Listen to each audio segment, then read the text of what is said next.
I Can't Be This Wife. Chapter 30. The Free Woman.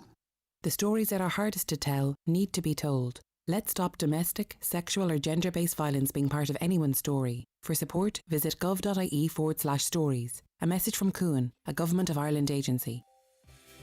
Yeah, you asked me something important or something I had to think about before the handover, and then I press every button a million times.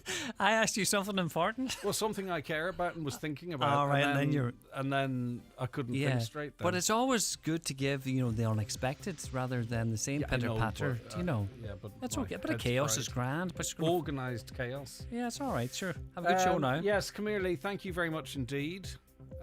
See you tomorrow morning. Hopefully so. I'm getting in the zone now. You're thanking me now. God, this is great. You should get more flustered more often. Good man. I just pressed the wrong button. All right, see you, Lee. Keep pressing. Good luck. All right, it is the 9 till noon show. It doesn't bode well, does it? It is the 9 till noon show here in Highland Radio at 9 o'clock. Let's cross over to Studio 2 and get a news update from Donna Marie Doherty. Thanks, Greg. Good morning. An investigation has been launched surrounding an incident that is the subject of a video doing the rounds on social media. It happened just after 5 o'clock on Wednesday evening last. In the footage, 3 individuals can be seen exiting a vehicle and walking towards another parked vehicle on Lower Main Street in Letterkenny, where they began to bang on its windows. The driver of this vehicle then temporarily mounted and drove on the footpath, during which they collided with a stationary vehicle. Gardaí are calling it a public order incident and say no injuries were reported. A technical examination has since been conducted by the Divisional Scenes of Crime Unit. Investigations remain ongoing. Tributes have been paid to the Buncrana man who died following a workplace incident over the weekend. Martin McCallion passed away on Saturday from injuries he sustained last Thursday. Buncrana Golf Club have taken to social media, saying Martin was a loyal and dedicated member who would be sorely missed. Mr McCallion will be laid to rest on Thursday. The average wait for a driving test has fallen to under 10 weeks, according to the Park Safety Road Group. The figures show the average learner is waiting 9.6 weeks to sit their test. However, the number of no-shows is on the rise, with 699 recorded in June this year, according to the organisation. The Road Safety Authority is due to publish official wait times at the end of this week.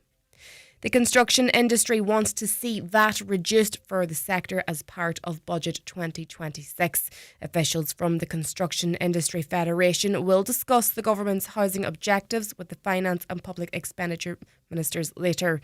The sector is set to fall short of its target of 41,000 homes this year, with around 34,000 units more likely.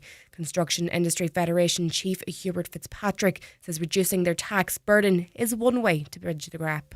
VAT is not chargeable on residential projects in the UK or throughout Europe.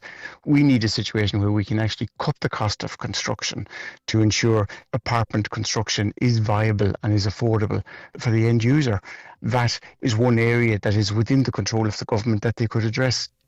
Areas that are supplied by the Kennelargy and Ganya Hill reservoirs may experience outages today due to a water treatment plant interruption.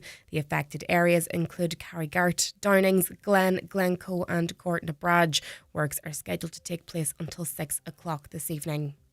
Looking now to weather, breezy today with sunny spells and showers, some heavy and moderate or fresh and blustery southwesterly winds. That's all with highest temperatures of 17 to 19 degrees.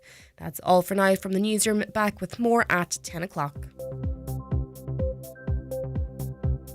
The county's #1 talk show, the 9 till noon show on Highland Radio. And now it's time for the talk of the Northwest, the 9 to noon show with Greg Hughes on Highland Radio.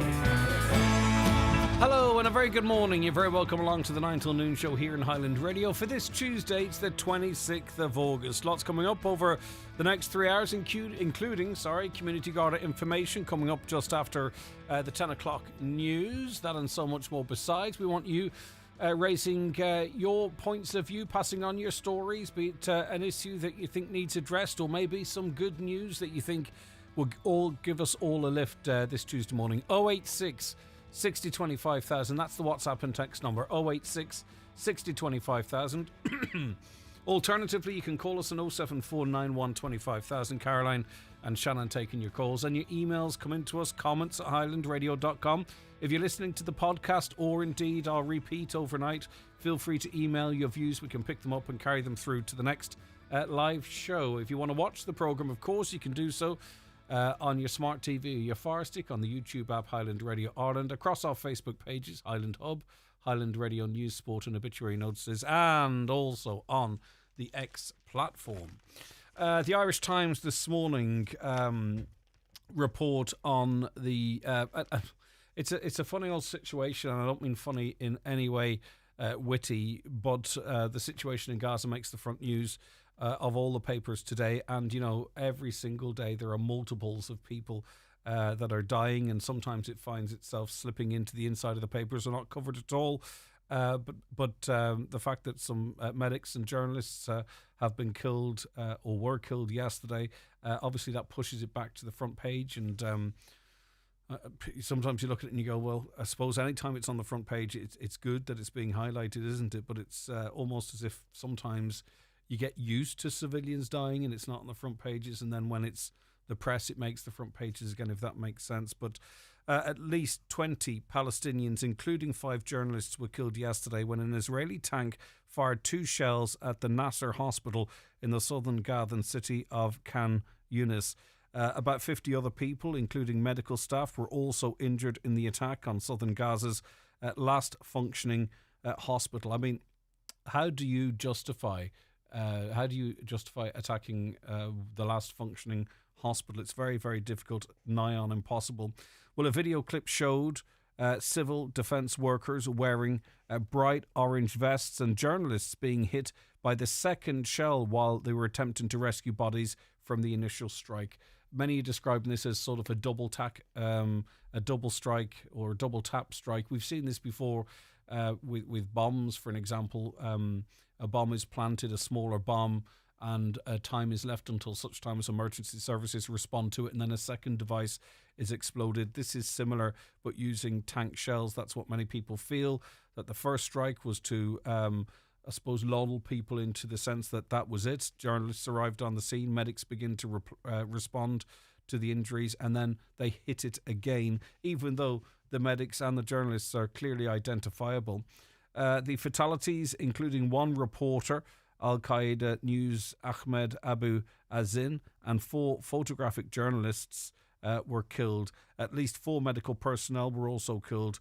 Nasser Hospital director Atef Al-Hout accused Israel of targeting its surgical centre. "We were in the middle of surgeries and it happened," he said. "Some of them were halted." Now, of course, the shells hit a particular floor, second time round, the 4th floor. So, Israel Prime Minister Benjamin Netanyahu expressed regret. Israel deeply regrets the tragic accident, as they've described it. Israel appreciated the work of journalists, medical teams and all civilians. The army is conducting a thorough investigation.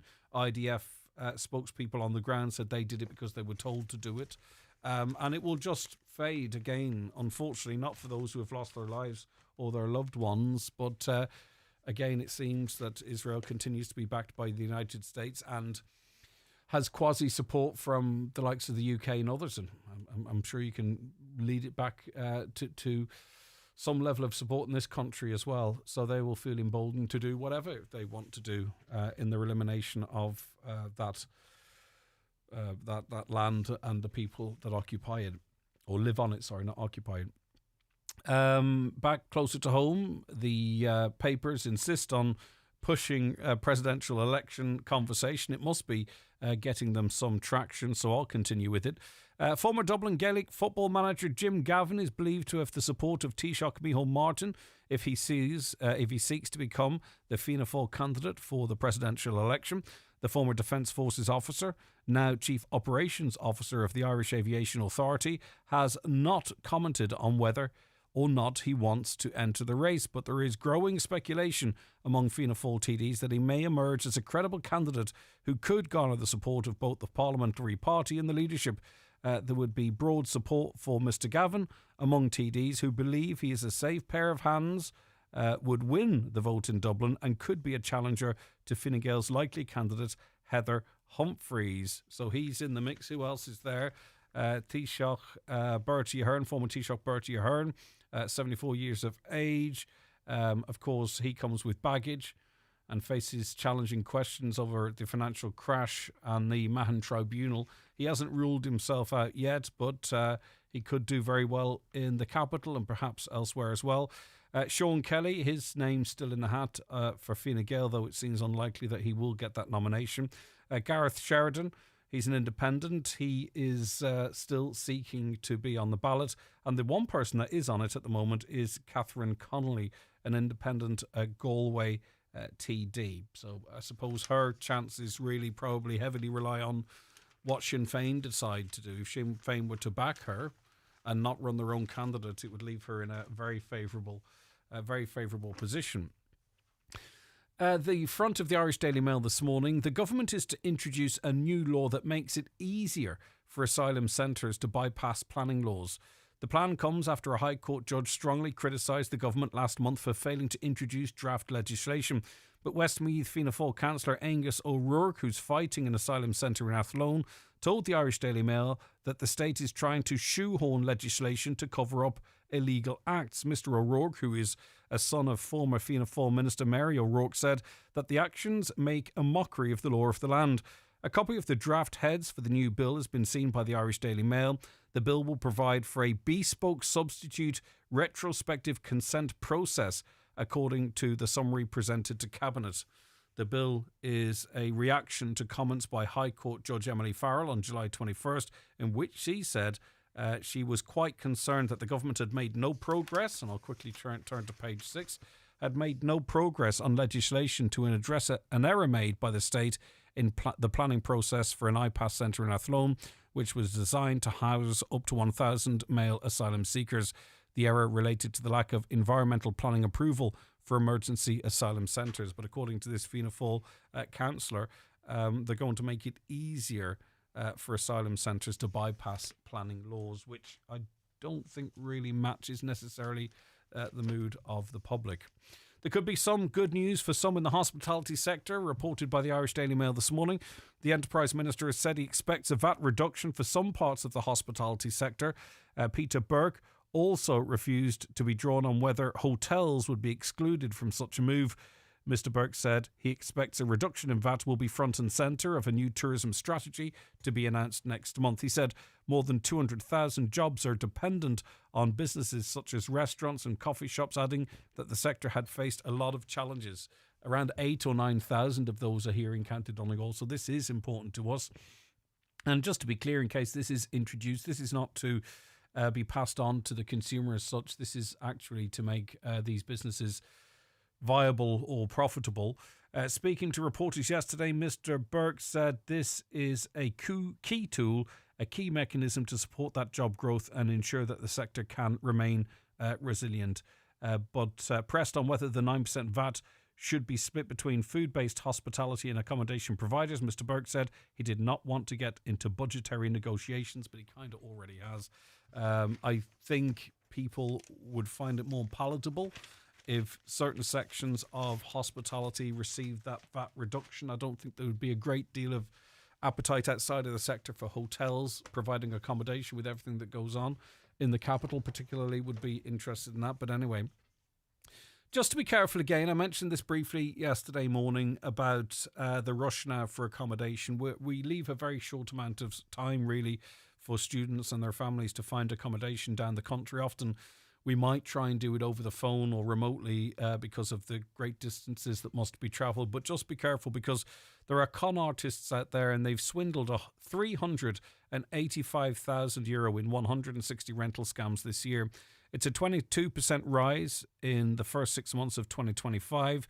Those behind accommodation fraud target college students and those attending a third level institution for the first time. Gardaí says it peaks between August and September each year, with around 1/3 of all reports of the crime each year in those 2 months, with more instances occurring into the month of October. Over 1/3 of victims are under the age of 25, while 66% are aged 33 or younger. And you just have to be really careful, because, you know, in the most simplest form of that scam, 7 or 8 people are given a property, they give a deposit, send it remotely.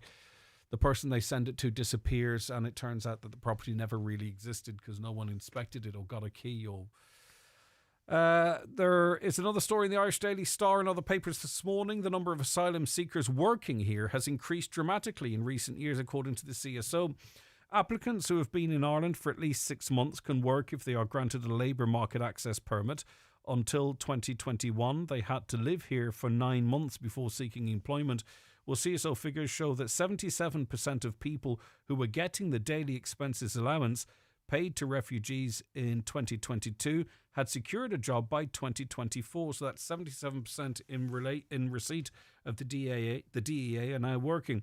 The DEA, by the way, is a weekly social welfare payment paid to asylum applicants by the Department of Social Protection. The amount, the maximum weekly rate is €38.80 per adult or $29.80 per child. However, those working must be earning below a certain amount to continue receiving it. So quite a bit of appetite to work in that area. 086 60 25,000, that is our WhatsApp and text number, as I mentioned a little earlier. 074 91 25,000 if you prefer to give us a call. Daily newspapers are courtesy of Cosgrove, Centra and Diner, Mountaintop, Letterkenny. The 9 till noon show is brought to you by Letterkenny Credit Union, offering low-rate car loans with fast approval. Apply online at letterkennycu.ie or in office today. Every year, about 2,500 people in Ireland get bowel cancer. Bowel screening helps to reduce your risk of developing it. If you're aged 59 to 70, register for a free bowel screen test kit. Once you've done the test at home, return it by free post and we'll test your sample. If you need follow-up tests, we'll let you know.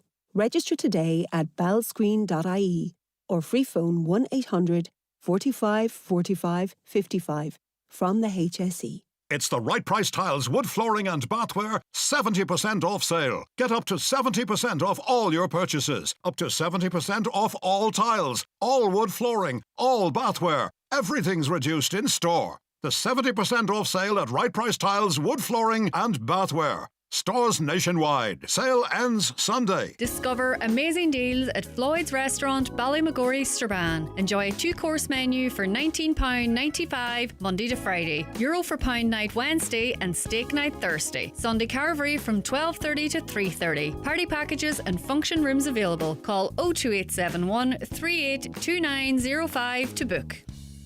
Highland Radio Time Checks brought to you by EirGrid, the operator and developer of Ireland's electricity grid. EirGrid, powering up communities, powering up Ireland. The time is? The time now, 9:16. Let's say good morning to John. Hi, John. Thanks for chatting to me. Good morning, Greg. How are we this morning? I'm doing good. We're talking window screen replacements. What info do you have for us? I took out an insurance through a broker company in the local village where I stay. And like most people that take out fully comprehensive insurance, they assume you get your one-screen cover. And to my disappointment, I was driving down the road and I got a crack in the windscreen from a lorry, stone coming off the lorry, and it cracked the windscreen. So I did what anybody would do. I contacted my insurance and through Autoglass because you contact them and then they do the rest. So I contacted Autoglass and they come back to me at the end of the day to say, oh, your insurance only covers up to the value of €400 for a one-screen cover. And I said, yeah, what's wrong with that? And they go, the one-screen that's in your vehicle, there's an excess of $375 to be paid on top of that. And I was like, oh, one screen coverage. You need to pay excess of $375 in order to get the one screen fixed, because the one screen is full of sensors. And anybody that has kind of any kind of new car after a certain age and have the sensors for keeping you in the lines of the road, you know, the lane assist, correction, yeah. and keeps you in. That's the one. And it also has the 99% of the sensors are built into the one screen, which I wasn't aware of. And so that means that the one screen's full of all these things that has to be attached. So therefore, that's the price of the windscreen up, and for importation and all this is what I was told.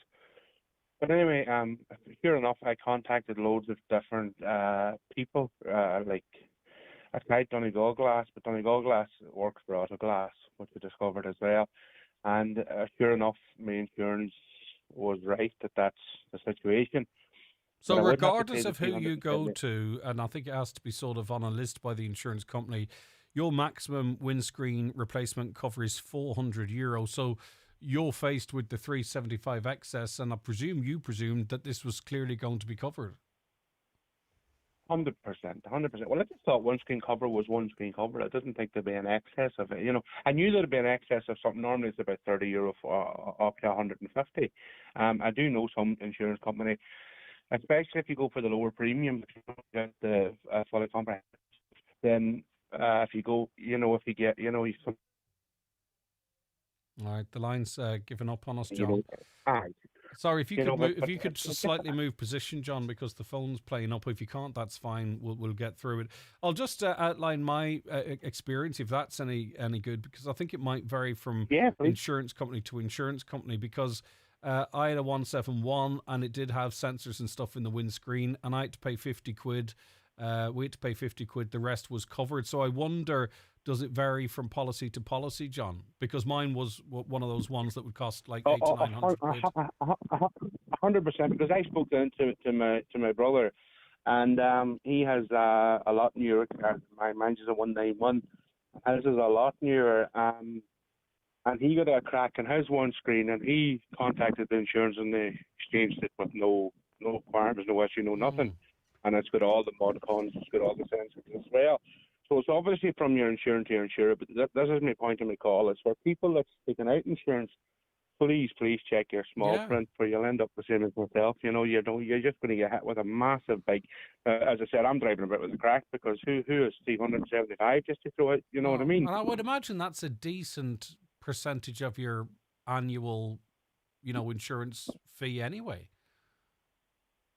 Yeah, that's what I would have thought, and it's not even like, how would you say it? Just, I thought it would have been complete. I thought one screen cover was one screen cover, no matter what. 100%. No, I think. I think what you're doing, John, is very important, because it is something that is likely to happen over the lifetime of a car that you have. That's just the way it is, and I think most people listening today who haven't made a claim would have been of the view that there might be a 30 or 50 euro charge, but your fully comprehensive insurance would cover the entire cost of the windscreen. So I think people need to check that, especially coming renewal time. Yeah, 100%, as I said, definitely. And as I said, it's the point of my call on to you today. It's not that I'm looking for, because I know I'm too late for anything because of my insurance policy. But for anybody out there that's renewing your policy, please check your small print, because if you have a car that has the sensor, the windscreen with all the sensors, and you don't check the small print, you could end up with a massive bill, because they're saying that in a Hyundai, it has to be imported, and it's got all the sensors. They hit you with all these, you know what I mean? That's part of the cost of the reason why I had the €375 extra to pay. But I'm just saying, for anybody out there, just make sure you check your small print and don't get caught up in the same trap as I did with an insurance company. You may have to pay a wee bit more of a premium, but I think it'll be worth it, because especially nowadays with the roads and the types of conditions, you know what I mean? A lot of roads, the hedges aren't cut, and a lot of loose chips and stones and stuff like that. The tar now seems to be, they leave a lot of loose chips after a while. And I think that anybody that's a one screen, it can easily happen, so easily happen, All right, good advice, John. Thanks very much indeed. I'm sorry you're in that situation, but hopefully you save others. Thank you very much. Bye-bye, John. Take care. All right, that's John there. And he's quite right. €375 bill. Not everyone has that lying around. Hi, Greg. There's a big one on car insurance that needs to be checked if getting a new car with a glass roof, as that can be a major problem. So best stating when checking price of cover to specify glass roof. That's actually really good advice, because you do see that more often now than you might have in the past. And if that is cracked, wow, that would be a big bill. How much is that to replace?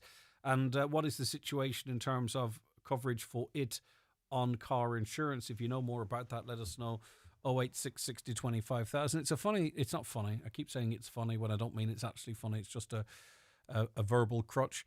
But back in the day, we all used to, when there was loose chips on the road, used to put our fingers up on the windscreen, and at some point or other, people seemed to stop doing that. Do you remember doing that? Or maybe you still do it, but you'd be driving through roadworks, or if there's loose gravel, and everyone would have their thumb up on the windscreen, presumably to put pressure on it and to alleviate the risk of braking.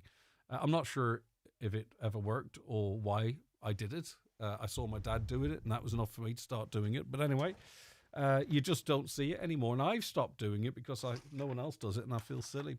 Do you remember that? Let me know. 086 60 25,000.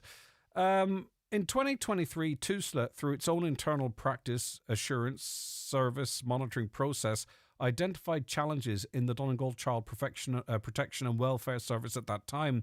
A number of measures were taken to address these challenges. Sorry, I beg your pardon, I'm reading the answer before the question. So what we sought a spokesperson from TUSLA off the back of a story that we carried yesterday. We wanted to bring them on to the show to talk about a report on TUSLA staff being burnt out. It's causing delays in assessment of children who are in difficult situations in Donegal families. So we did try and get in contact with them, and this is the response to them. Sorry, I read one before the other. In 2023, TUSLA, through its own internal practice assurance service monitoring process, identified challenges in the Donegal Child Protection and Welfare Services at that time.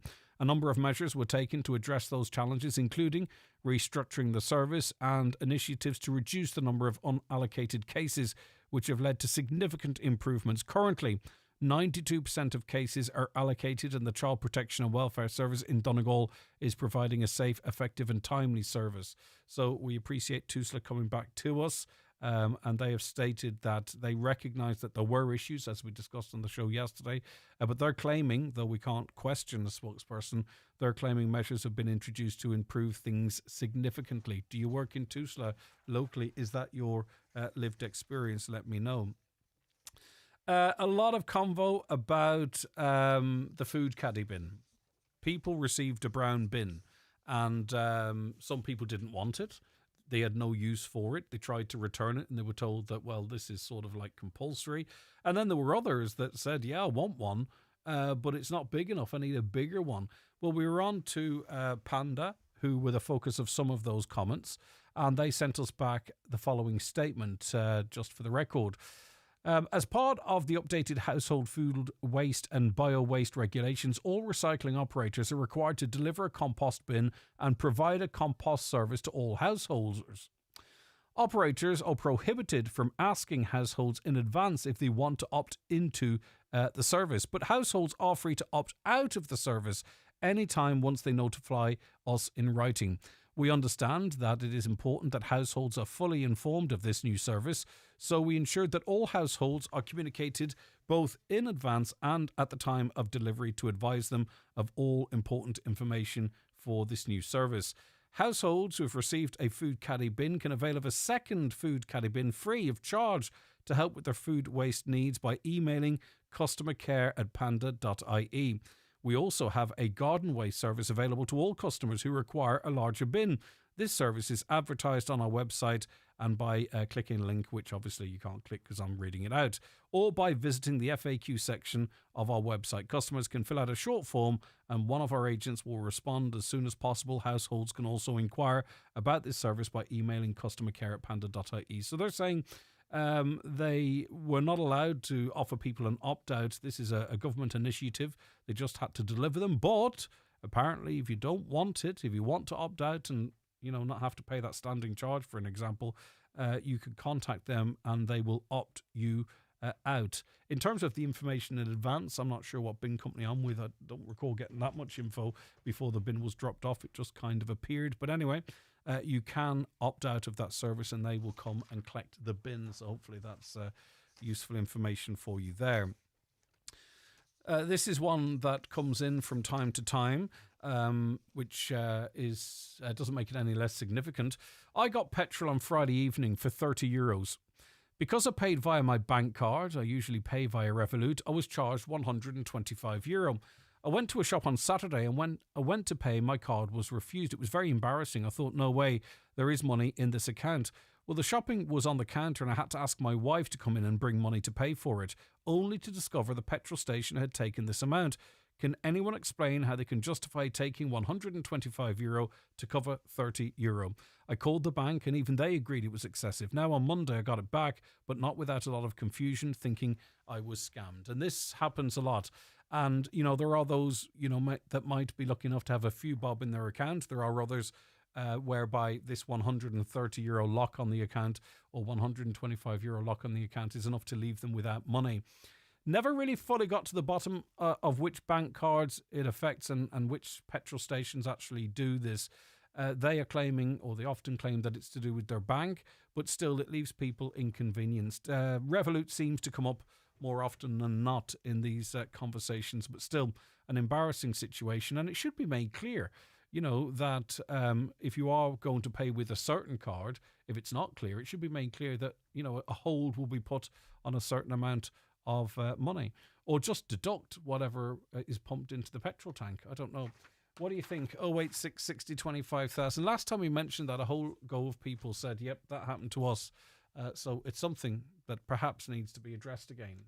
The 9 till noon show with Letterkenny Credit Union. Simplify your debts with a debt consolidation loan from Letterkenny Credit Union. Call us on 074 910 2126 or apply online via our app or in office today.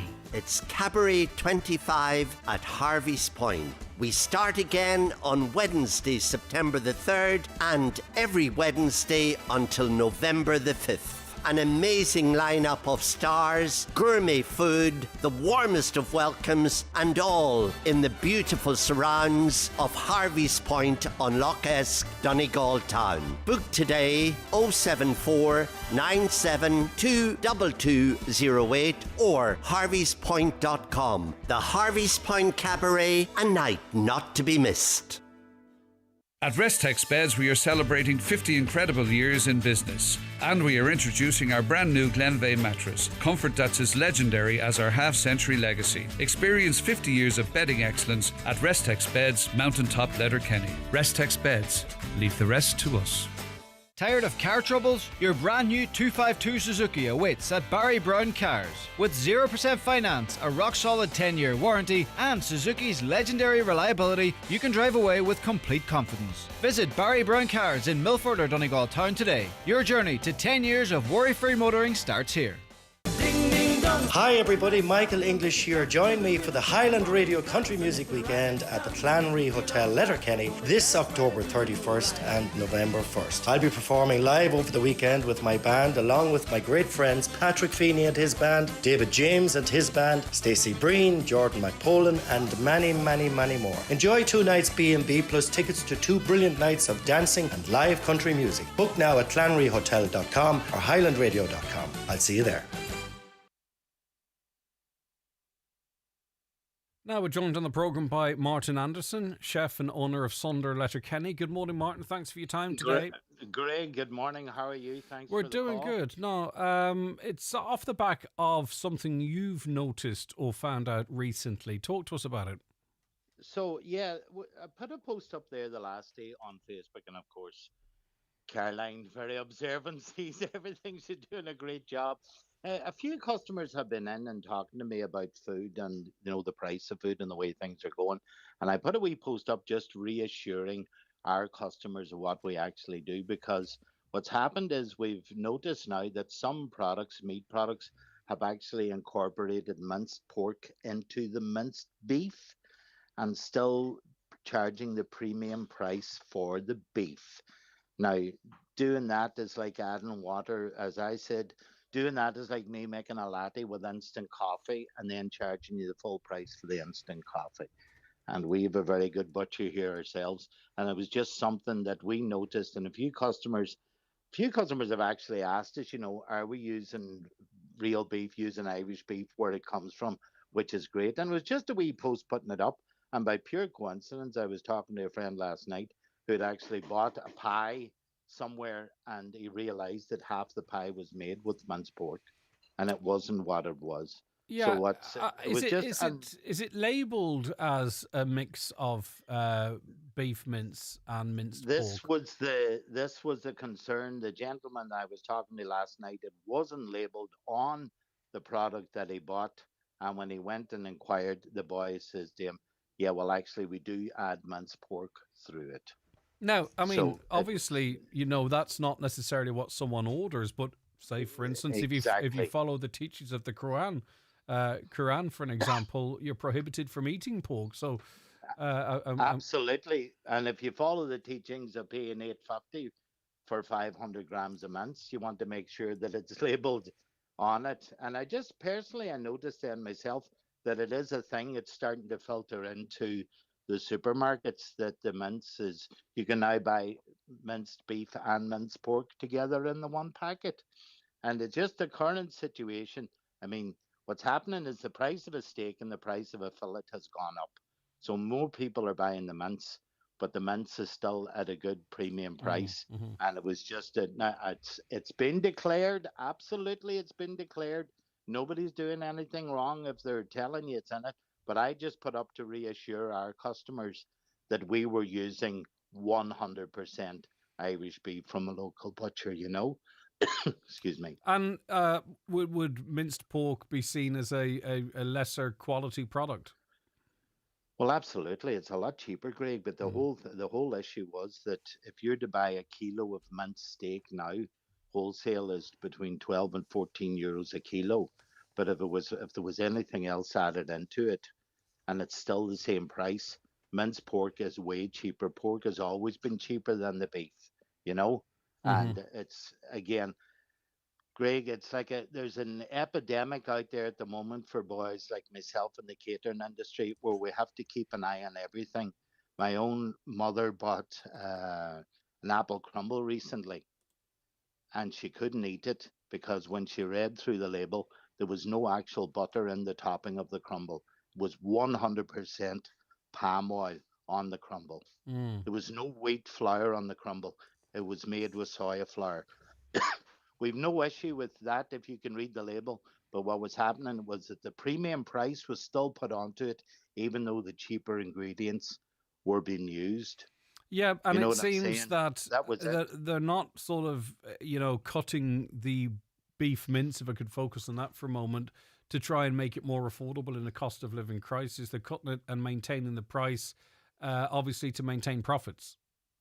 This was the thing. That's why I said, Greg, a lot people. I'm not going to cry here. You know what I mean? We're very thankful for all we get. Everybody's getting it tight. You know what I mean? If anybody goes to a supermarket, they see an increase in their own prices and their own shopping. It's the same for caterers. You know what I mean? We have to make sure we get a good price for our food. We don't want to be getting stuff that's not inferior quality. And that was really what the post was about, just to reassure our customers that we were using good products on it, Are you good produce. continuing to see an increase in sort of the raw materials? Is there any fluctuation in it, or is the direction of traffic only upwards? Greg, you know what? Packaging, Greg, packaging alone, never mind the price of chicken, the beef, everything has got an increase. Some products have increased by 50%. We use a lot of local suppliers. They're very good to us. They're very good to me. We're then pass it on to customers. Charities, things like that. We do our bit. But if you go to a supermarket and a jar of coffee is now 8.50 for a jar of coffee, Mm. can you imagine what increase we got on our end with the coffee beans for a real product? If an inferior product, you know what I mean? Not saying instant coffee's I know inferior, what you're on it's about, though. Yeah. convenient. You know what I mean? When you think of that, the biggest killer at the moment, Greg, is the utilities. If I was to explain, and I'm not the only one, everybody in this industry, in any industry, will tell you utilities is the killer. And they're on about reducing the VAT to 9%. Great job. We'll get 4.5% extra on it because I won't be able to pass the reduction on to my customers. What would be far better suited? Remember, the customer pays the VAT. The customers of the year, if you're paying 13.5% VAT, it's included in the price of your food. Okay. What needs to be done is they need to take a step back and you look at the utilities, look at that, the outgoings. It's absolutely Yeah, but horrendous. just in relation, you said that the consumer pays the VAT. Of course we do. But if we pay less VAT, if less VAT, we still pay the VAT, right? But if less is taken from you, it widens your margins. Probably not enough, but it widens the margin a wee bit. Let's be brutally honest. But when you're paying out over $2,000 every 2 months for electricity in a wee cafe like this here, think about that. Can you imagine what the big? I always come. What are the big boys paying out? I think one of the hotels said their monthly bill was 14 or 15 grand. Sorry, their bi-monthly bill was 14 or 15 grand for electricity, or maybe it was more. So the figures are, that's a lot of hotel rooms, for an example, and that's a lot of $2,000's a lot of cups of coffee. Yes, and I would have to sell a lot of Kit Kats. Take it down to the basic thing. How many cups of coffee would you have to sell? How many sandwiches, whatever, that their way. So do you really is the 4%, 4.5% going to help on that electricity bill? How many people do you think, and I'm using this terminology just because it's has common usage and it's not in any way an insult of people, I hope people understand, but how many people do you think in the industry are sort of busy fools? Greg, I'm actually speechless. Greg, so many people. I'm not going to use the word busy fool. Well, it's not calling people a fool. It's not calling people a fool. It's just I understand. It's a turn of phrase. If you do the research and look at the big restaurants that are closing down, family businesses that are closing down, we're keeping our head above water, but it's going to be a long, long haul. And you can't say it's anybody's fault. If you remember, if the consumer, our customer, any of your customers come in, they can't be spending 16 to 17 euros a day on lunch. It's not physically possible. But in some cases, that's what you need to be getting to make it viable. Now we've cut our prices. We reduced the size of our portions so you could eat. It's a smaller lunch at a better price to make it more affordable. I did an interview with you years ago, and we were talking about the VAT rate, and we said about the fact that what you make an hour in your wages is what you should be able to spend to buy yourself a treat for lunch.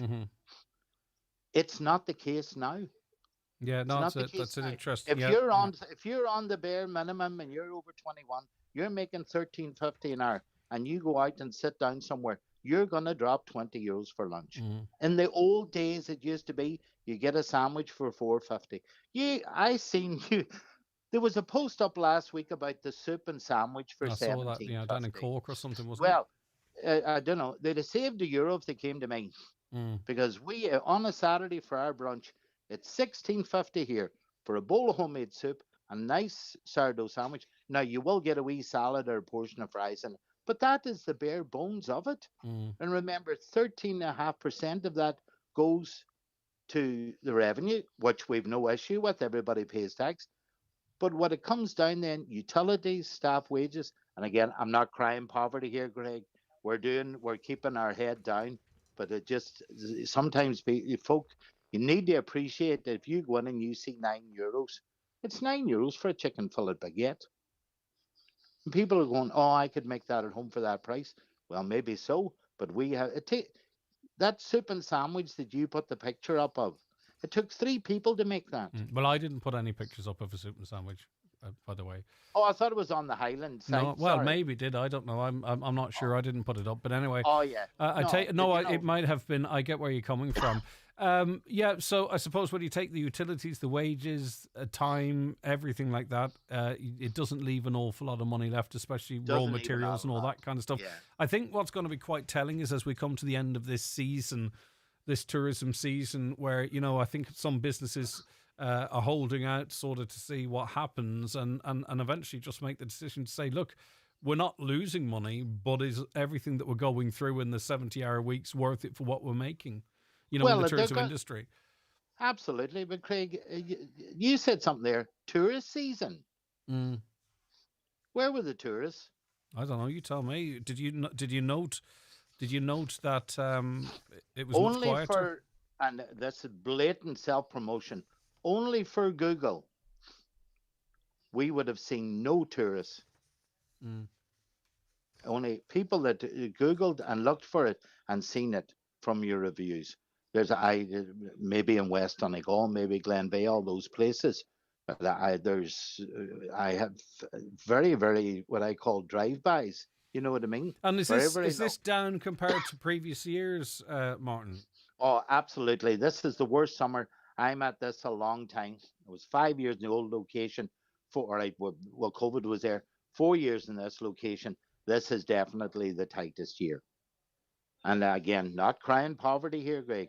Not crying poverty, but the definitely sure, everybody's feeling it. Mm, mm-hmm. That's just my opinion. You know yourself. Why Well, do you used to you? go out 2 or 3 times a week. Oh, It's not no, happening. you can't do it now. But also, too, though, we have seen, busy parts of this county over the tourism season. Why would there be a fall off in Letterkenny?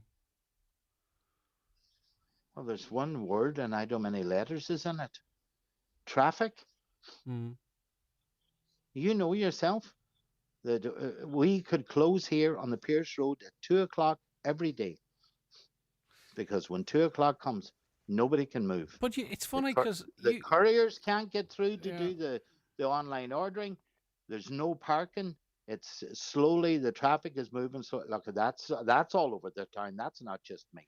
But you're an outlier, I think, in the business community in highlighting that, though, because often we're sort of being told that we're discouraging people by talking about traffic, and businesses say, look, most of the time you can get into Letterkenny, there's decent parking. That's what I hear from other businesses. You're one of the only ones I've actually heard reference it so directly as being is it the nature of your business? Because obviously you need people to be able to get there handy, park, come in and chill.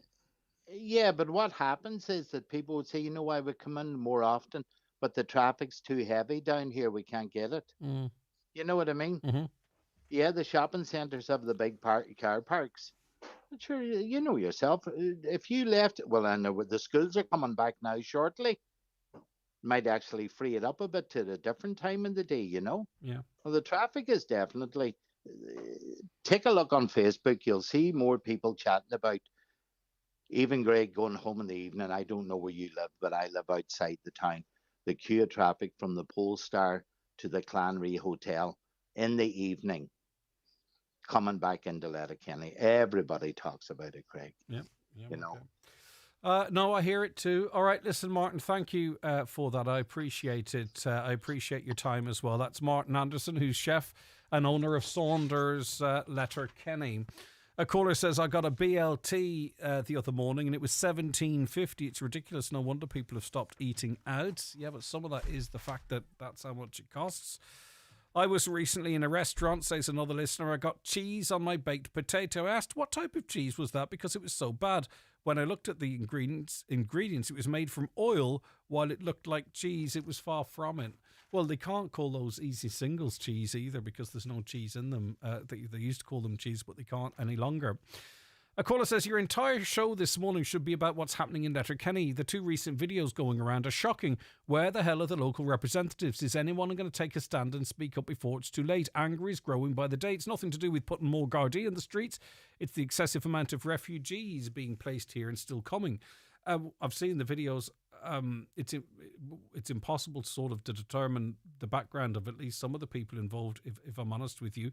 In terms of, we are trying to discuss it because this stuff's happening in broad daylight in the town's biggest, or in the county's biggest town. You should be able to walk down the street without people smashing up cars or allegedly wielding knives.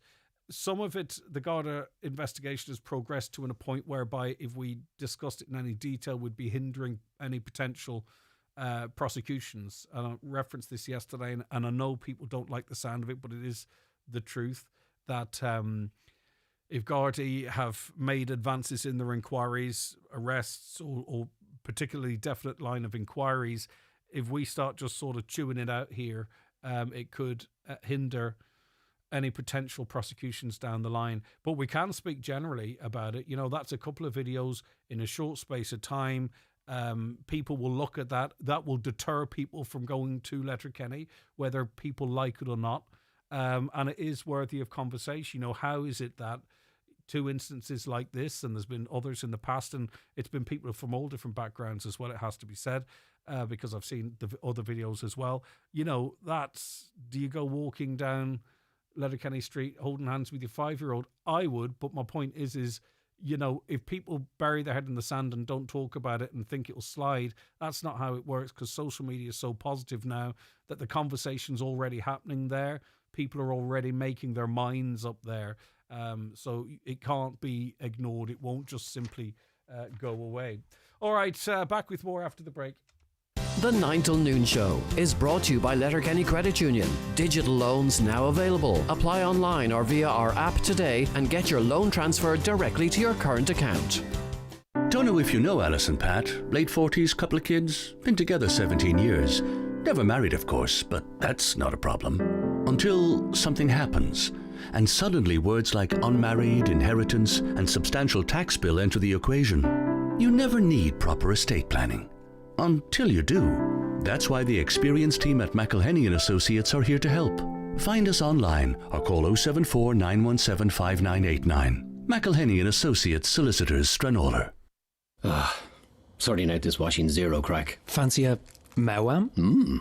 They're so chewy. Yeah, the chew lasts longer than a long line of line dancers locking their long limbs. It lasts longer than the longest line of long johns drying on a line. Longer than a lifelong longing to be a legendary long jumper with the record for the world's longest long jump. Longer than a long-haired longboat captain's longing for a cup of oolong after a year-long trip to a long-lost lagoon.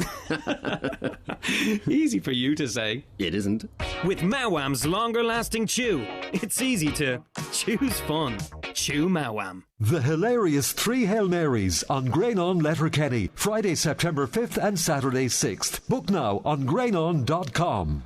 Roll on more full trolleys for even less with Lidl Plus. This week, you could spend just €86 on a full trolley worth €117 and save over an incredible €30. Push your savings further with new offers on the Lidl Plus app every week. Scan, pay and save with Lidl Plus. T's and C's apply. See Lidl.ie/Lidl Plus savings. Attention all contractors and defective home contractors. National Fuels Letterkenny is now supplying Semcor cement. From a single bag for the DIY enthusiast to full pallet loads for contractors, all at very competitive prices. Call 074 91 37 400. National Fuels Letterkenny. Also available in our Churchill and Dunlow depots.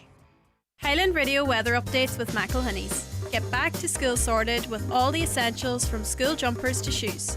Visit our kidswear department in store or shop online at mcelhenneys.com today.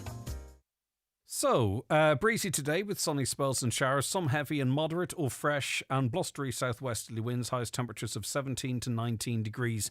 Sarah McMenamin is with me now. Good morning, Sarah. Thank you so much for joining us today. Morning, Greg. How are you today? I'm good. You say in your opening gambit, our government should be utterly ashamed. Why do you feel that's the way? Absolutely, Greg. I suppose I've gone back to university as a mature student last year into a whole different field, construction and project management. I've had a successful career in hospitality for over 20 years and just time for a change between one thing and another. However, went to pay my fees yesterday in part and to see that, from last year they'd gone from now 2,000, which was part of the cost of living crisis plan, back up to 3,000.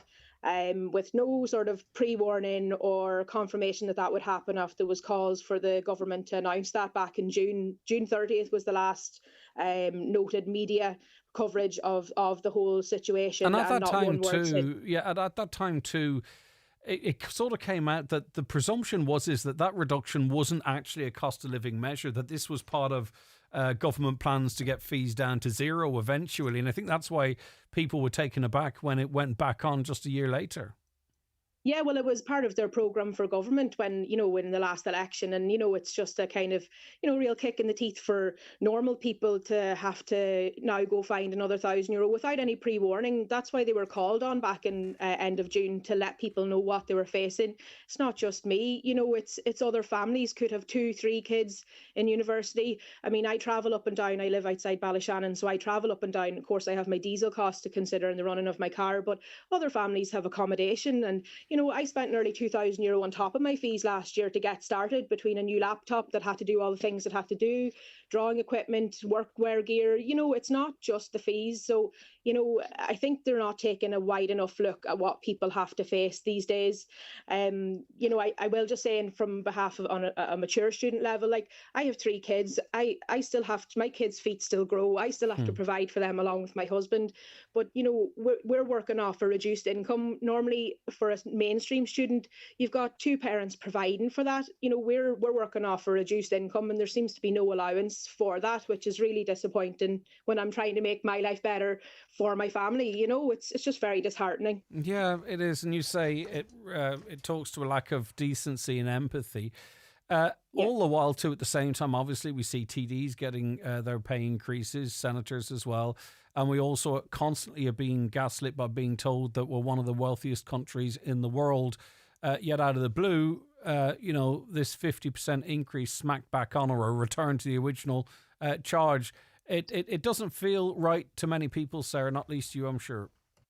No, it really doesn't. I just think, as you mentioned, and that's what I had said in my post on Facebook, I'm not a big Facebook ranter, but the odd time I will when I feel very strongly about something. And I just thought it really hit hard. And all those kids that, last week had got their Leaving Cert results and hopefully move on to 3rd level next week or whenever week they start, it's just absolute lack of respect, I think, and empathy for the common person. It's grand to be earning 150 grand a year or 100 grand a year and not have to worry about that. But if every person in the Dáil had €1,000 shaved off their wages, I'm sure they'd be starting to consider giving out and not taking that lightly. It's one rule for one and one rule for another, All right, okay. And as you say, it kind of went under the radar. There was talk of it. It was never really, didn't feel like it was formally announced, and people are just getting the shock now as they go to pay those fees. Absolutely, absolutely. And I mean, I don't know, not everybody just has an extra €1,000 in there sitting around. Very I know I don't. do. I'm sure not many people do. People are living paycheck to paycheck, and it's I don't see that anything else has got better in terms of the cost of living crisis. I popped into the shop for 4 beans, 2 milk, and a punnet of strawberries cost me $17.80 the other day. I mean, come on, it's crazy, And I'm going to say it before others do, because this is why there is growing conflict and anger in this country. Because if you are a displaced person from Ukraine, you will get free fees again for the academic year of 2025-2026. And as I say, I'm not begrudging them that. I'm not trying to sort of rebel rouse. That's not what I'm saying. But I know it's going to be in the back of people's minds as we discuss this, and they're going to say, how is that fair? Give it to all of us, not necessarily take it off others. Give it to everyone. Absolutely. I have, huge empathy and, feel terrible for all the Ukrainian people that have come here. I have no problem with not one single one. But as you say, keep it fair, look after your Irish people and then look after the others as well. But, don't penalise your own people to enable you to provide for others. It's just unfair. I mean, I'm certainly not calling to look for anything for free. I'm happy to pay my way. I have my entire life. I've worked since I was 13 years old. I don't want anything from anybody, but keep it fair. Why increase it? Okay. Listen, Sarah, thanks very much, Sarah. Thanks very much for your time. I do appreciate it. And good luck with your studies and everything you're doing for yourself and your family. Thank you so very much indeed. Okay. Any views on that? 086 60 25,000. That's the WhatsApp and text number. We're going to be back with Community Garda information and much more besides after we take a break for the news. The 9 till noon show is brought to you by Letterkenny Credit Union, with monster loans available up to €60,000 for all occasions. Visit letterkennycu.ie. Farmers of Donegal, want to know how a TAMS grant can work for you? Join us at the Any Show and Co-op for free information and advice from your local renewable expert, Efficient Renewables. We'll be in Buncrana on Friday 29th of August, Carndonagh on September 5th, and Moville on September 12th from 10am to 4pm. Enjoy a cup of tea or coffee while you chat to the experts. Don't miss it and see how a Tams grant can benefit you. Back to school and back to routine, says I to old Mr. Brennan. Alarms ringing, shoes missing, someone crying over a lost copybook. And that's just the parents, says he. But at least a fresh, delicious Brennan's family pan in the morning always goes to plan, says I. A slice of sanity in the morning madness, says he. A crust of calm before the rush, says I. That's why anything baked is better with Brennan's. Today's bread, today.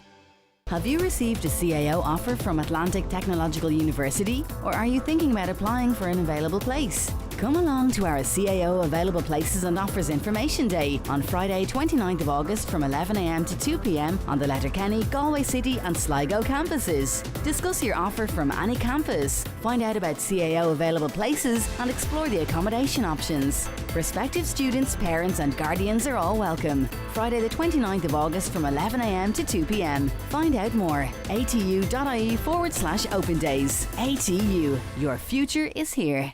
Are you struggling to secure finance for your small business? Microfinance Ireland can help. We are a government-funded lender supporting both established small businesses and startups. We can provide loans from €2,000 to €50,000 with interest rates as low as 6.5%. And we work closely with local enterprise offices. So if you need help and guidance, they are a great place to start. Find out more or apply online at microfinanceIreland.ie. Microfinance Ireland, helping small businesses with big ideas.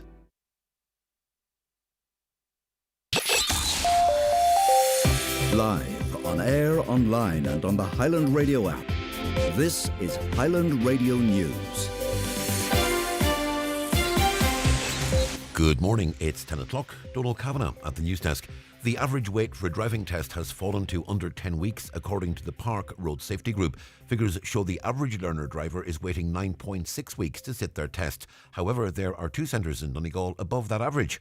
With more, here's Jessica Woodlock.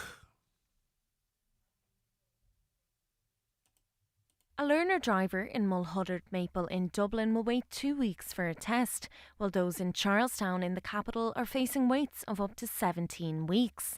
In Cork, Wilton has the second highest wait time in the country at 16 weeks, while learner drivers in Mallow wait 13 and Skibbereen 8. Donegal Town has wait times of 10 weeks, with Buncrana slightly higher at 11. Counties Sligo and Roscommon have the shortest average waiting times at 6 weeks, while Carlow, Tipperary and Westmeath are averaging an 8-week wait. The Road Safety Authority is due to publish its figures in the coming days. The Enterprise Minister has criticised hotels in Dublin for inflating their prices for large events. Peter Burke says it's something that will be addressed in October's budget. But hoteliers have defended prices, saying sometimes demand outweighs availability. The national president of the Irish Hotels Federation, Michael Magner, says there's evidence to back this up. And what we saw last weekend was a situation whereby 2 large-scale events, that was the Robbie Williams concert and an American college game where over 200 or 20,000 American visitors came to the capital, will continue to holiday in Ireland this week. Demand simply outstripped supply. And what that report in 2023 identified, over the course of 12 months, you would have a number of compression nights. Residents and businesses in Tubin are entering their 3rd day without running water due to burst pipes. Crews are working to fix the latest burst. Its anticipated repairs should be complete by 6 this evening. Local representatives have expressed their anger with what's become a common occurrence in Inishowen.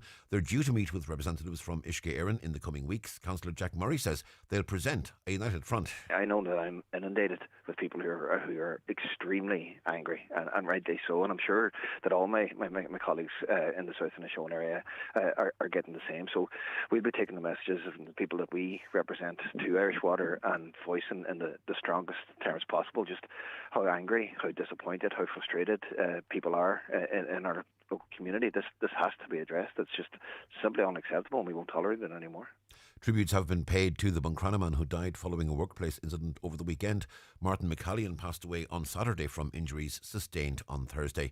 The Buncrana Golf Club has taken to social media saying Martin was a loyal and dedicated member who would be sorely missed. Mr McCallion will be laid to rest on Thursday. An investigation has been launched surrounding an incident that's the subject of a video doing the rounds on social media. It happened just before 5 o'clock on Wednesday evening last. With more, here's Donna Marie Doherty. In the footage, which appears to be from a CCTV camera, 3 individuals can be seen exiting a vehicle and walking towards another parked vehicle on Lower Main Street in Letterkenny in broad daylight. They then begin to bang on the windows. The driver of this vehicle, seemingly in a bid to make off, then temporarily mounted and drove on the footpath, during which they collided with the vehicle that was parked beside them. Gardaí are calling it a public order incident and say no injuries were reported. A technical examination has since been conducted by the Divisional Scenes of Crime Unit. Officials say investigations remain ongoing. The construction industry wants to see VAT reduced for the sector as part of Budget 2026. Officials from the Construction Industry Federation will discuss the government's housing objectives with the Finance and Public Expenditure Ministers later. The sector is set to fall short of its target of 41,000 homes nationally this year, with around 34,000 units more likely. There are also specific concerns about capacity being expressed in Donegal because of the number of defective block homes in need of demolition and remediation. Construction Industry Federation Chief Hubert Fitzpatrick says reducing their tax burden would be one way to bridge the gap. VAT is not chargeable on residential projects in the UK or throughout Europe. We need a situation where we can actually cut the cost of construction to ensure apartment construction is viable and is affordable for the end user. VAT is one area that is within the control of the government that they could address. Well, the forecast and Met Éireann tell us it'll be breezy today with sunny spells and showers, some of them heavy. Moderate or fresh blustery southwesterly winds can be expected. Top temperatures this afternoon 17 to 19 degrees Celsius. That's Highland Radio News. Back with more at 11 o'clock. In the interim, check all the latest news on our website, highlandradio.com. But for now, from the news team, good morning. The obituary notices this Tuesday morning, August 26th. The death has occurred of Martin McCallion, Lisna Kelly, Buncrana. Martin's remains will be reposing at his home today from 12 noon, where all are welcome to pay their respects. Removal from there on Thursday morning at 10:15 to St Mary's Church, Cock Hill, for Requiem Mass at 11 o'clock, followed by interment in the adjoining graveyard.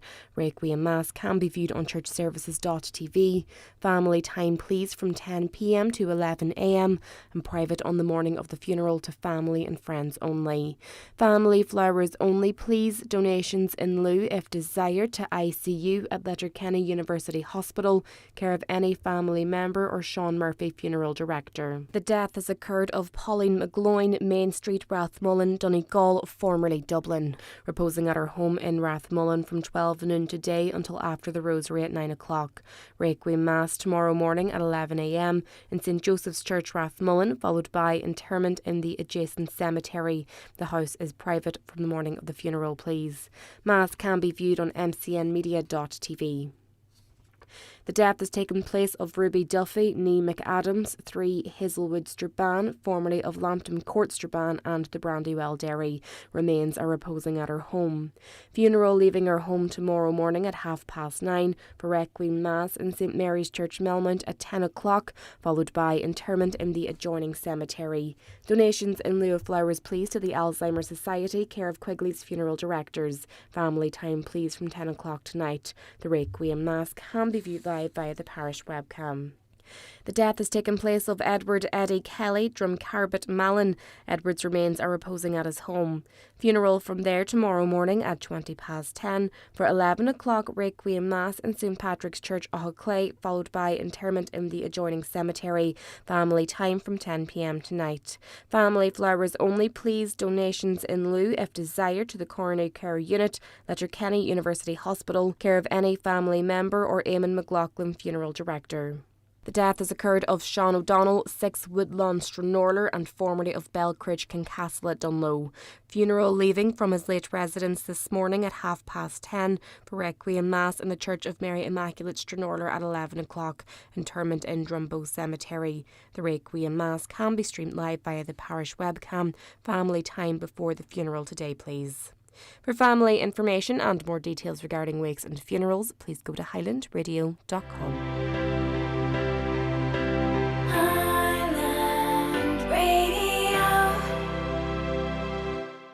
Aldi's back-to-school lunches get 10 out of 10 for value.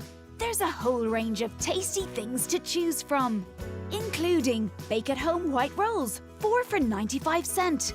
Wafer-thin ham was $1.49, now just 99 cent. And 100% fruit kids smoothies, $2.49. Tell you what, someone's done their homework. Good food, good mood. From Aldi, while stocks last. Text or WhatsApp your view to Greg on 086 60 25,000. As did this listener. I'm a pensioner and I'd love to see a pensioner portion being served in restaurants. It's very common in Northern Ireland, but not here. It would help people like me on a pension eat out more. The full portion at my age is just too much food and too costly. Please, Greg, appeal to get this going in restaurants in Donegal. I'm not sure if restaurants might be in favour of that. I know for a fact that sometimes people circumvent that by ordering off the children's menu because they're simply not hungry enough for a main course. But some restaurants disapprove of that and they only allow adults to order full portions. So with that in mind, can you imagine a pensioner's portion coming into effect? Maybe it would be a good idea and attract more traffic. Let me know. 086 60 25,000. A caller says it's common in Northern Ireland. It's not something I've ever come across, but it's not something I've ever looked out for either. So it's an interesting comment. Let me know what you think. These insurance companies are ripping off the people of this country and not one thing is being done about it. Full stop. Very hard to say anything other than that. Could Highland refrain from commenting on the presidential election and let people make up their own minds? Too many media outlets trying to persuade people how to vote. It would be nice to have a presidential election free of local radio. Well, that's all well and good. Wait till you see when the nominations are announced. They'll be down at the Ploughing Championship. We'll be getting calls. In fact, we've already got calls for someone interested in being the president to come on the show twice, not once but twice. So they see the importance of it and how they reach people. I mean, is that not a democracy? I'm not trying to influence anyone. I couldn't, I'm not that passionate about it, to be honest with you. But of course, we're going to give people a platform to say why they should have this role. How else would you find out? I mean, there are other means, don't get me wrong. But Greg, I know that no words can describe the atrocities that the so-called Western democracy of Israel undertakes every minute of the day in Palestine. But doesn't the media need to reword their description and replace the word Israel with the terrorist state of Israel? And instead of using killed, use the word murdered. I know this is a little seemingly insignificant, but it will show Israel that they are, and also those now lulled into the monotony of ongoing atrocities and famine, and maybe create an active spin or spirit of opposition to the evilness that Israel is doing, so that Trump says, "Stop, Israel, you're affecting my polling." I mean, it is we know what it is, what's happening over there. I think sort of rephrasing it as the terrorist state of Israel, there are guidelines that might go beyond. Again, I keep mentioning these guidelines. People don't like it. One person given out not liking some of the reality of what we have to do, as if for some reason we'd be ignoring stuff for any other reason. But I don't think, if you go to America, there's a lot of people support Israel. And they're fed certain information by news outlets over there. Your Fox News is CNN's. I'm not sure of the exact line each take, but they would be very pro-Israel. Some of them would be very pro-Israel. A lot of the ones that are pro-Israel would also be very pro-Trump. So half the population of America probably are saying, what's happening over there is correct. And, if you're in power and that's what your support base says, why would you change? It's interesting, what I find interesting is during Putin's recent meeting with Donald Trump, Melania, Donald Trump's wife, gave a letter to President Putin's wife, or him directly, I can't remember, because she's particularly interested in children and she wants it to stop what's happening to the children of Ukraine and so on and so forth. But no such letter to Benjamin Netanyahu, who's literally starving children to death. Morally, how does that sit? How can anyone sort of only see one atrocity towards an innocent population and be completely blind to the other? I could never be in that space. I don't think I could ever be that blinkered, but clearly some people are. 9,000 in Derry are looking to get houses, yet they are going to bring in 30,000 at the end of this year. Although international folks say so. Listen, I haven't seen those figures. I'm not questioning it. I'm just saying I haven't seen them. We were visiting someone in Letterkenny Hospital over the weekend, and on entering the building, we were hit with a wave of heat. As we walked through the hospital, I noticed every single window that could be opened was opened. Same with doors. Everyone was walking around complaining about the heat. What a waste of money, not to mention damage to the environment with unnecessary burning of fuel. Is no one in charge up there? I'm not sure of the ins and outs of it. There might be a particular temperature hospitals have to be at. A caller says it's depressing that Bertie Ahern appears to be a real possible candidate for Fianna Fáil. What's wrong with this country? Well, a lot of people backed Bertie Ahern at the peak of his controversy and continue to do so. But ultimately, it will be the people that decide. Hi, just on the current topic, our son did his leaving cert and hopes to go to ATU Letterkenny. We both have good jobs in the HSC, not over the top money, but okay. We don't live outside our means. We're in a 3-bed semi with 1 car. To be honest, Letterkenny was the only option for our son, as we physically could not afford to go to Galway or Dublin, as we simply couldn't afford to send him. This is our first child heading to 3rd level, but I feel we've let him down already by limiting his options. It's not fair for working families. Well, can I just say, you haven't let him down. It's not your fault. You've got a mum and dad there working their asses off and living within their means. There is you can take no responsibility there whatsoever. The responsibility lies with the fact that we need more houses, more accommodation, to make accommodation more affordable. We need to make, for your average family, college more affordable in terms of fees and what have you. The blame lies absolutely everywhere, except at the doorstep of a mum and dad who clearly are very, very good parents. And please don't feel guilty. You have not let that boy down or in any way, shape or form. Morning, Greg. People here are wondering why Highland Radio are not highlighting more the recent video footage of organised groups, gangs attacking people in broad daylight in Letterkenny Main Street. We have to get people to come on and talk about it. I've already referenced it. We've all seen the videos. It's horrific. It's horrendous that such could be happening in broad daylight. But we also need to try and find political representatives that might speak, maybe members of the business community. I can't just sit here and rant about it myself. I need other people to talk about it as well. But obviously anyone, and we have talked about it in the first hour, anyone who's seen that footage would be incredibly shocked by it. That goes without saying. Have a debate about these videos. These crimes happening so close to home, it's becoming that common. People begin to ignore and become numb. Stabbings, rapings, knives, drugs, assaults, sexual assault, serial offenders, hit and runs, criminal damage, some illegal immigrant gang warfare, prostitution and so on. I never thought growing up those were words I would use to describe Letterkenny. Highland Radio is a duty to the people to talk about these issues. We are literally talking about it right now. I don't want to be defensive on this matter, but I've already outlined we're looking to speak to people about this, of course. But it's not my fault it's happening. I'm here talking about it. A caller says it's going to be a tough winter with the cost of living. I blame the government. That's what the caller says. And on it goes. I'll come back to more of those in a moment, but we're heading towards the bingo numbers. And I thought it would be a good time to speak to Anne Diver from Carndonagh. Congratulations, Anne. Thank you very much, Greg. Yeah, you picked up €1,600 on the bingo, so you're supporting Vision Ireland, and you won big, and you didn't even have to buy your books. Oh, see that now. Yeah, you received 2 bingo books as a birthday present. I did indeed, yes. Very good. I did. But not your first time playing radio bingo. Oh, no, I've played every week faithfully. And have you won before? I have. I've won a few times, small, but I have. Very good. Okay. I was delighted, more than delighted. Excellent. And €1,600, the kind of money you can sort of wonder what you might spend it on. Are you going to treat yourself? Oh, definitely. The celebrations is ongoing, so it'll come in nice and handy. All right, it's good. You haven't won the lotto. Yeah, but no, I know what you're saying. What are you celebrating, Anne? Yeah. That's my 60th birthday. Oh, wow. Happy birthday, Anne. Yes. Very good. Thank you. And are you doing it for a day, a week, a month, or the whole blooming year?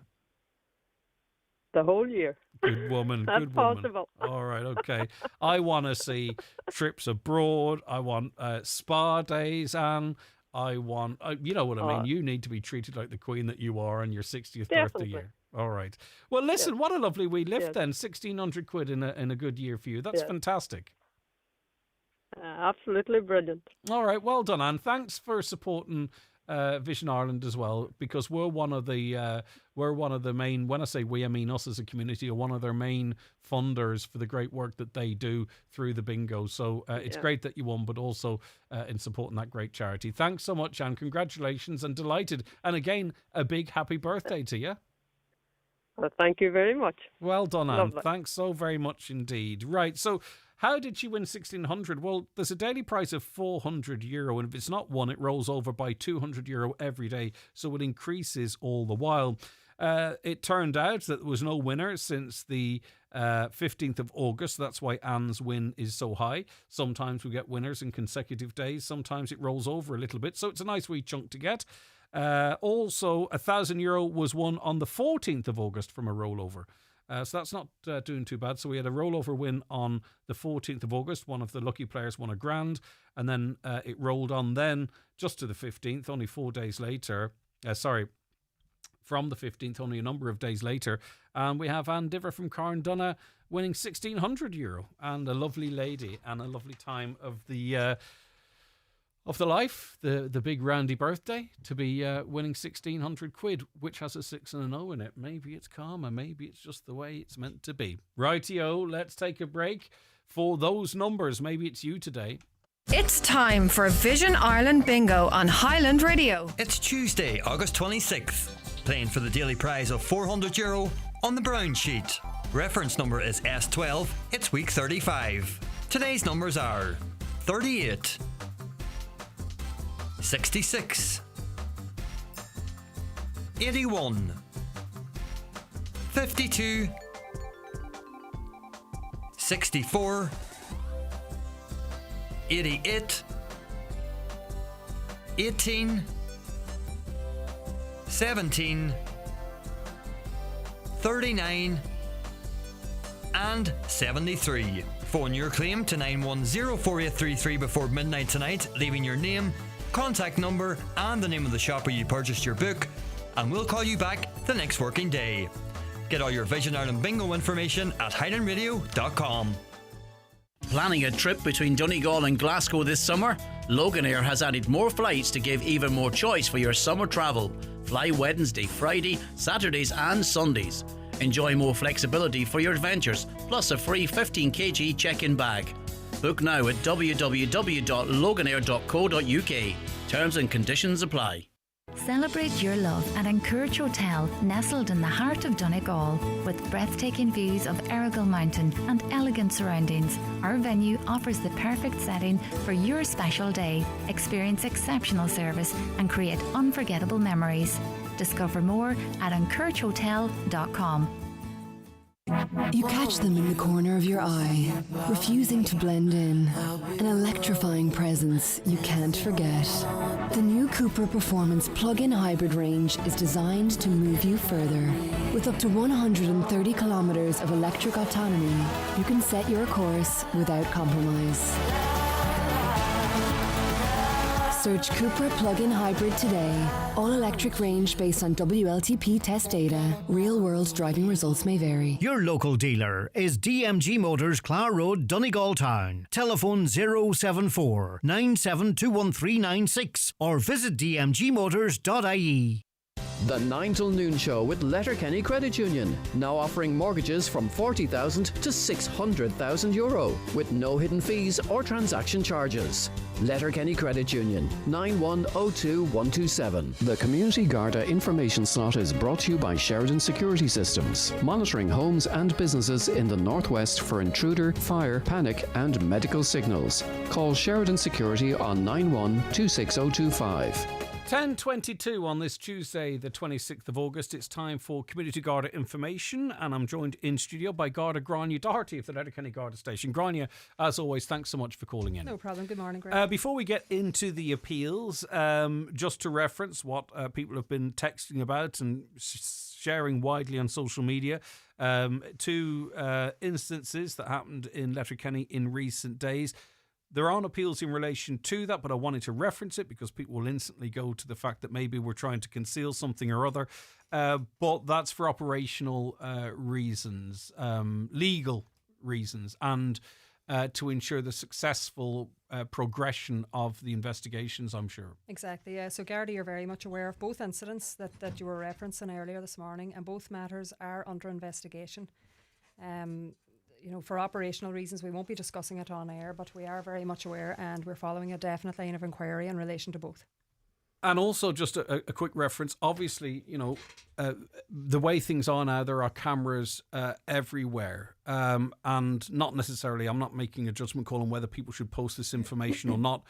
But in terms of active investigations and the successful conclusions of those investigations, even the sharing of that footage potentially is problematic. Yes, exactly. So we would advise people, if they receive this footage or if are asked to forward it on, not to do so, because it could jeopardise the investigation. And of course, we're not making an appeal in relation to these incidents this morning, but if anybody is aware of these incidents and they do believe that they were in those areas with dashcam footage at the time, that dashcam footage would be welcomed by us, or if they've any relevant information. Yeah. But just to be clear, Gardaí are very well aware of the instances, the potential seriousness of them, and have a great deal of information to be moving forward with. Exactly, and as you said, incidents, especially within main thoroughfares, there's an abundance of CCTV available, and that has been collected by Gardaí.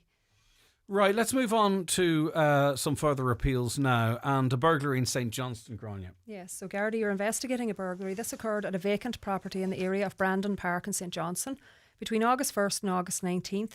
A house was entered between those dates, so a television and a copper cylinder were stolen from within. This was only recently discovered, the fact that this incident had occurred. It was only recently reported to us. We're appealing to anybody who might have observed any type of suspicious activity or vehicles within that area of Brandon Park, St Johnstone, between those dates, to make contact with Gardaí in Letterkenny on 916 100. And as with all of our appeals today, the Garda Confidential line is very useful. Information can be passed on there on 1800 666 111. And as I said before, you don't talk to a human being on the other end of that line when you call. It's an automated answer machine, really. So after the beep, you leave your message. You don't have to leave your own details. Just leave whatever information you have on there. Yeah, that's a big window, the 1st to the 19th of August, but someone may have spotted something in the St Johnstone area. Criminal damage now in Lawn Park. Yes, this incident happened at Lawn Park, Ballyshannon, on Saturday the 23rd of August at around 9:10 p.m. or shortly after it. The front window of a house in that area was smashed at that time. So we're anxious to speak to anybody who might have been in that area with a dash cam between 9 p.m. and 9:15 p.m. and we're appealing to anybody who might have witnessed the incident or who might have observed, again, suspicious vehicles, people, activity in that area around that time, to contact Gardaí in Ballyshannon on 071 985 8530. Yeah, not broad daylight anymore, but certainly not pitch black either. Someone's bound to have caught something there. An incident being investigated in St Johnstone. Yes, this incident, it's an incident of alleged assault. It occurred at a property in the area of Cushowen in St Johnstone on Saturday the 23rd of August in and around 4:10 a.m. So as part of our investigation into that matter, we're appealing to anybody who might have been in that area with a dash cam around that time to make the footage available to us. We're also appealing to anybody who might have observed a man on foot in the area between 4:10 a.m. and 4:30 a.m. to make contact with Gardaí in Letterkenny on 9167 100. Now, theft from a car in Muff being investigated. This is quite an unusual incident, actually. Yeah, this incident happened in Muff on Monday, the 25th of August, in around 10:05 a.m. So daylight hours, and possibly a lot of people around at that time of the morning. Silver Ford, possibly a Mondeo, entered the car park of a licensed premises at Main Street, Muff, at that time. The female driver, she's described, she had blonde hair. She proceeded to remove the number plates of a parked car in that car park. She then went on to fix these plates onto her own car, and she travelled then in the direction of Quigley's Point. So we're appealing to anybody who might have been in the area of Main Street, Muff, or on the Quigley's Point Road between 9:30 a.m. and 10:30 a.m. on that date with a dash cam to make that footage available to us. And any relevant information should be forwarded on to Gardaí in Buncrana on 932-0540. We do see that from time to time, don't we? And I mean, it's not the act of taking the number plates in and of itself necessarily, though that, of course, clearly is a crime, and then misidentifying a vehicle by attaching them to another. But I mean, it's for what reason that might follow too that we need to be conscious of. Yeah, we don't know, but yeah, well, we do. We quite regularly receive reports of maybe even one registration plate being removed from a car, a parked car, and that is a common enough occurrence. But this is a very unusual one in that the person went on to affix the plates to their own car before leaving again. You know, the I don't know, did I give out the partial registration there? Sorry, I forgot that. So the partial registration number of the stolen plates is SJZ46. That's the plates that were stolen and affixed onto the silver Ford Mondeo. Okay, strange one. A car targeted in Letterkenny recently too. Yeah, so this incident of theft, it occurred in a car park at a medical centre on the Pierce Road in the town, so between 3 p.m. on Tuesday the 19th of August and midday on Wednesday the 20th of August. An unlocked car was entered at that location and a small sum of cash was stolen from it. So if anybody observed anything or can offer any relevant information in relation to this, they can contact Gardaí in Letterkenny on 9167 100. And again, I don't want to proportion any blame onto, I'm very conscious of that, you know, but just I want to give a wee bit of advice just in relation to car security in light of this incident. Drivers, just please always ensure that your vehicle is locked. When you're leaving it unattended, just make double sure that you've locked it up. Don't leave valuables or cash in your car, and don't leave anything of value within view. And always report any suspicious activity you see in areas where there are parked cars. You know, if you see anybody going around checking out cars or looking in windows of cars, please contact Gardaí immediately. Yeah, indeed. And you, of course, you're not apportioning any blame. I feel sometimes you're speaking to me because, you know, sometimes I forget, I walk off because life's busy. So it's a welcomed reminder. Sheep suspected of being stolen in Ramelton. Yes, we recently received this report. The theft from the area of Newton, Ramelton, between Tuesday, this is actually quite a large time frame now, but Tuesday the 15th of July and Sunday the 24th of August, so 27 sheep were stolen from a field in that area between those dates. And again, this was only recently discovered when the farmer went to check on the sheep. If anybody noticed any suspicious activity in that area between those dates, or if they can assist us with any relevant information, they're asked to contact Gardaí in Milford on 915-3060. And again, we often say this in relation to the theft of livestock. You know, if anybody within the farming circles hear any whispers or hear any relevant information, even they think it's nothing, it could be something very important and might assist our investigation greatly. For sure. And sometimes after these appeals, they turn up, you know, that maybe they entered another field somewhere or other, but who's to say? Keep your eye out. If you know anything, pass the information on. It's a significant amount of sheep. Right, now we were chatting to a lad yesterday. It was an All-Ireland ticket. He thought he was getting an All-Ireland ticket. He sent his ID by way of a trust sort of yes, I can say that. What? Oh, right, we have good news in relation to that. Does Grania have it, or is it just me has it? Oh, it's something completely different. It's completely unrelated. She's waving her hands. Sorry. So am I red? I am. So, Caroline, I'm on air with one of the most senior Gardaí in County Donegal here. You mean one of the oldest? She just hasn't been recognised by the Garda Síochána, despite me plugging it at every turnaround. No, we were chatting to a lad yesterday who bought tickets, and that was bad enough. He lost 280 quid, but there was sort of an exchange of information as a trust thing. And he sent on a picture of his passport. I know he shouldn't have done that. And next thing you know, now his ID is being used as a trust thing to defraud other people, and he's getting calls from up and down the country and what have you. But anyway, sorry if that's crossed over in anything you're going to talk about. What is the situation that we should be aware of in terms of buying tickets? Well, I suppose there's been a lot of major events recently. So Gardaí in various areas of the country, and including here in Donegal, are currently investigating alleged incidents of online fraud. So the alleged resale of event tickets, such as for the All-Ireland final or Oasis or whatever big events are taking place. We'd like to remind people when they're purchasing event tickets, only use official channels such as the official event website or an official ticketing agent. And I know, look, it's easy for me and you to sit here and say that, but if you have somebody who's a massive fan of a big band, and it's so tempting when you see these tickets on offer, so we'd ask people, please don't do that. Because there is a proportion of genuine tickets out there as well, you see. Well, there are, of course there are. That's the problem. People that can't attend and they've bought their ticket and they wish to resell it on, We're asking people, look, we have a few tips here, useful tips. When you're purchasing tickets for any major events, it is best to purchase from official websites such as the event website or official ticketing agent. Check the rules in relation to the resales of tickets for that event. Before you purchase the second-hand ticket, check the official ticketing site and be aware of the rules around second-hand tickets. Avoid unverified sources, second or third-party resellers. Be wary of people selling tickets on social media. Be cautious of new profiles with little or no activity, advertising tickets for sale or unverified websites. Verify the ticket from the information provided, and these e-tickets can be reprinted also, so keep that in mind. If a deal, it's like everything else, if it seems too good to be true, it usually is. Don't feel pressurised into making a quick purchase you're unsure about. Other red flags are urgent demands for payment, lack of information, requests for payment in online currency, or transfer to a bank account outside of the jurisdiction, or else the seller might only be communicating via instant messaging apps. Always pay in a way that is traceable and or refundable to ensure that any online payments are reputable and secure. Check for HTTPS. Check for the lock symbol beside the website URL, and just in general, do not pay via a method you're not familiar with. Don't ever provide your bank or card details to any unknown individual online. There's never a guarantee that tickets bought from unauthorised sources will be valid. It could be too late. You could be up there on the day, arriving at the venue, and that's when you find out, unfortunately, that you've been scammed. We're asking everybody and appealing to them, if they think they might be a victim of a scam or fraud, please contact your bank first and foremost if you've provided your banking details, and report the matter to us also in Garda Síochána.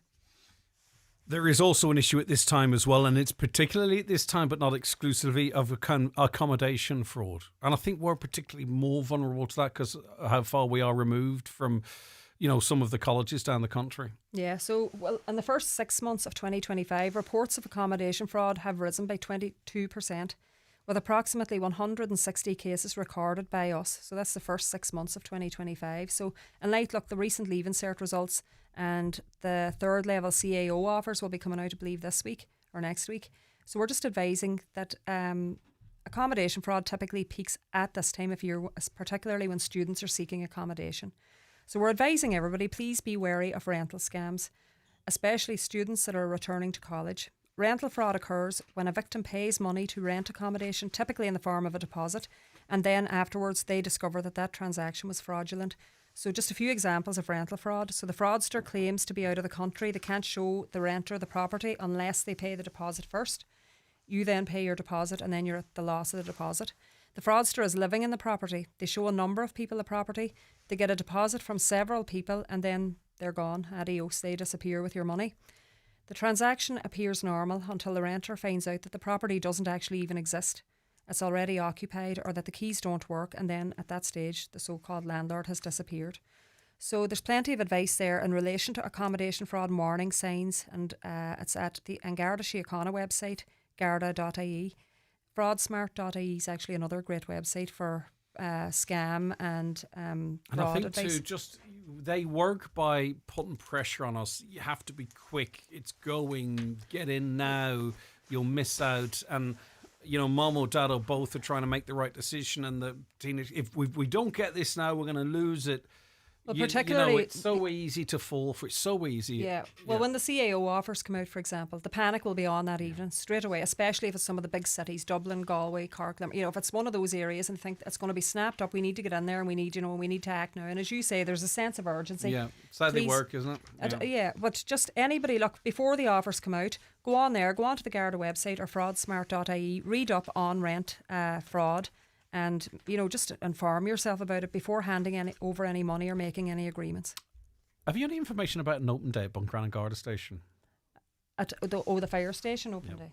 Fire station open day, because the guards are going to be there too. Oh, right, okay. Yeah, Sorry no, the guards. I was trying to be smart and got it wrong. Oh, you're right. No, so it's a Meet Your Local Firefighters Day at Buncrana Garda Station. It's on Saturday, August 30th. Actually, the Fire Brigade are having open days all over the county. You see it on their page, their Facebook page. But some of the events that they're having, other emergency services aren't going to be present. But it'll just be the fire brigade themselves. So for this one on August 30th in Buncrana, The Gardaí will be there and other emergency services also. Sensory time will take place between 11:30 and 12:30 p.m. and during that time flashing lights and sirens won't be used. So the full event will run between 11:30 to 3:30 p.m. and entry is free, and it's always a brilliant day. I know the one in Letterkenny is always very enjoyable too, and all of the emergency services attend it. It's a great day out for the family, and it's very informative for children too. Because it's the kind of thing where you learn a bit, but you're enjoying it because they might be watching Fireman Sam or whatever, and we all love the sirens and and for those that have less tolerance for that, it's great now that the sensory hours have been put in place and recognised that everyone can have a go. Yeah. Were you partying at the weekend? Did you go to summer sessions? No, I went nowhere. Really? No, I nowhere. could see you up at the front there, Cascada or whoever was playing. If you could see me, there was something wrong because I was at home. No, I could see. I didn't see You're going to you. get me in bother at home. I did slip away for a few hours on Saturday evening. Can I just clarify? I never saw Grania anywhere. I was just asking if she'd gone. I said I could imagine her dancing to Special D. I only nipped out for a few hours to visit some relations. I trust you. Yeah. Grania, listen, thank you so very No much problem. indeed. We do appreciate that. That is the wonderful Garda Grania Doherty from the Letterkenny Garda Station. And we're back with Community Garda information after the 10 o'clock news next Tuesday. And you'll be able to listen back or watch back to that on the various platforms, including the Garda Síochána Facebook page and our website a little later on today. Watch the show live now on YouTube, Facebook, and at highlandradio.com. The 9 till noon show is brought to you by Letterkenny Credit Union, offering low-rate car loans with fast approval. Apply online at letterkennycu.ie or in office today. If you're aged 59 to 70, we will invite you for a free HSE bowel screening home test. Screening can help find signs of bowel cancer early, before any symptoms show, making it easier to treat. At Dunnes Stores, our autumn savers will get you back in the swing of things. With selected Kellogg's and Nestle cereals, My Waddy Double Concentrate 1 litre range, or Innocent Kids Smoothies 4-pack, all half price.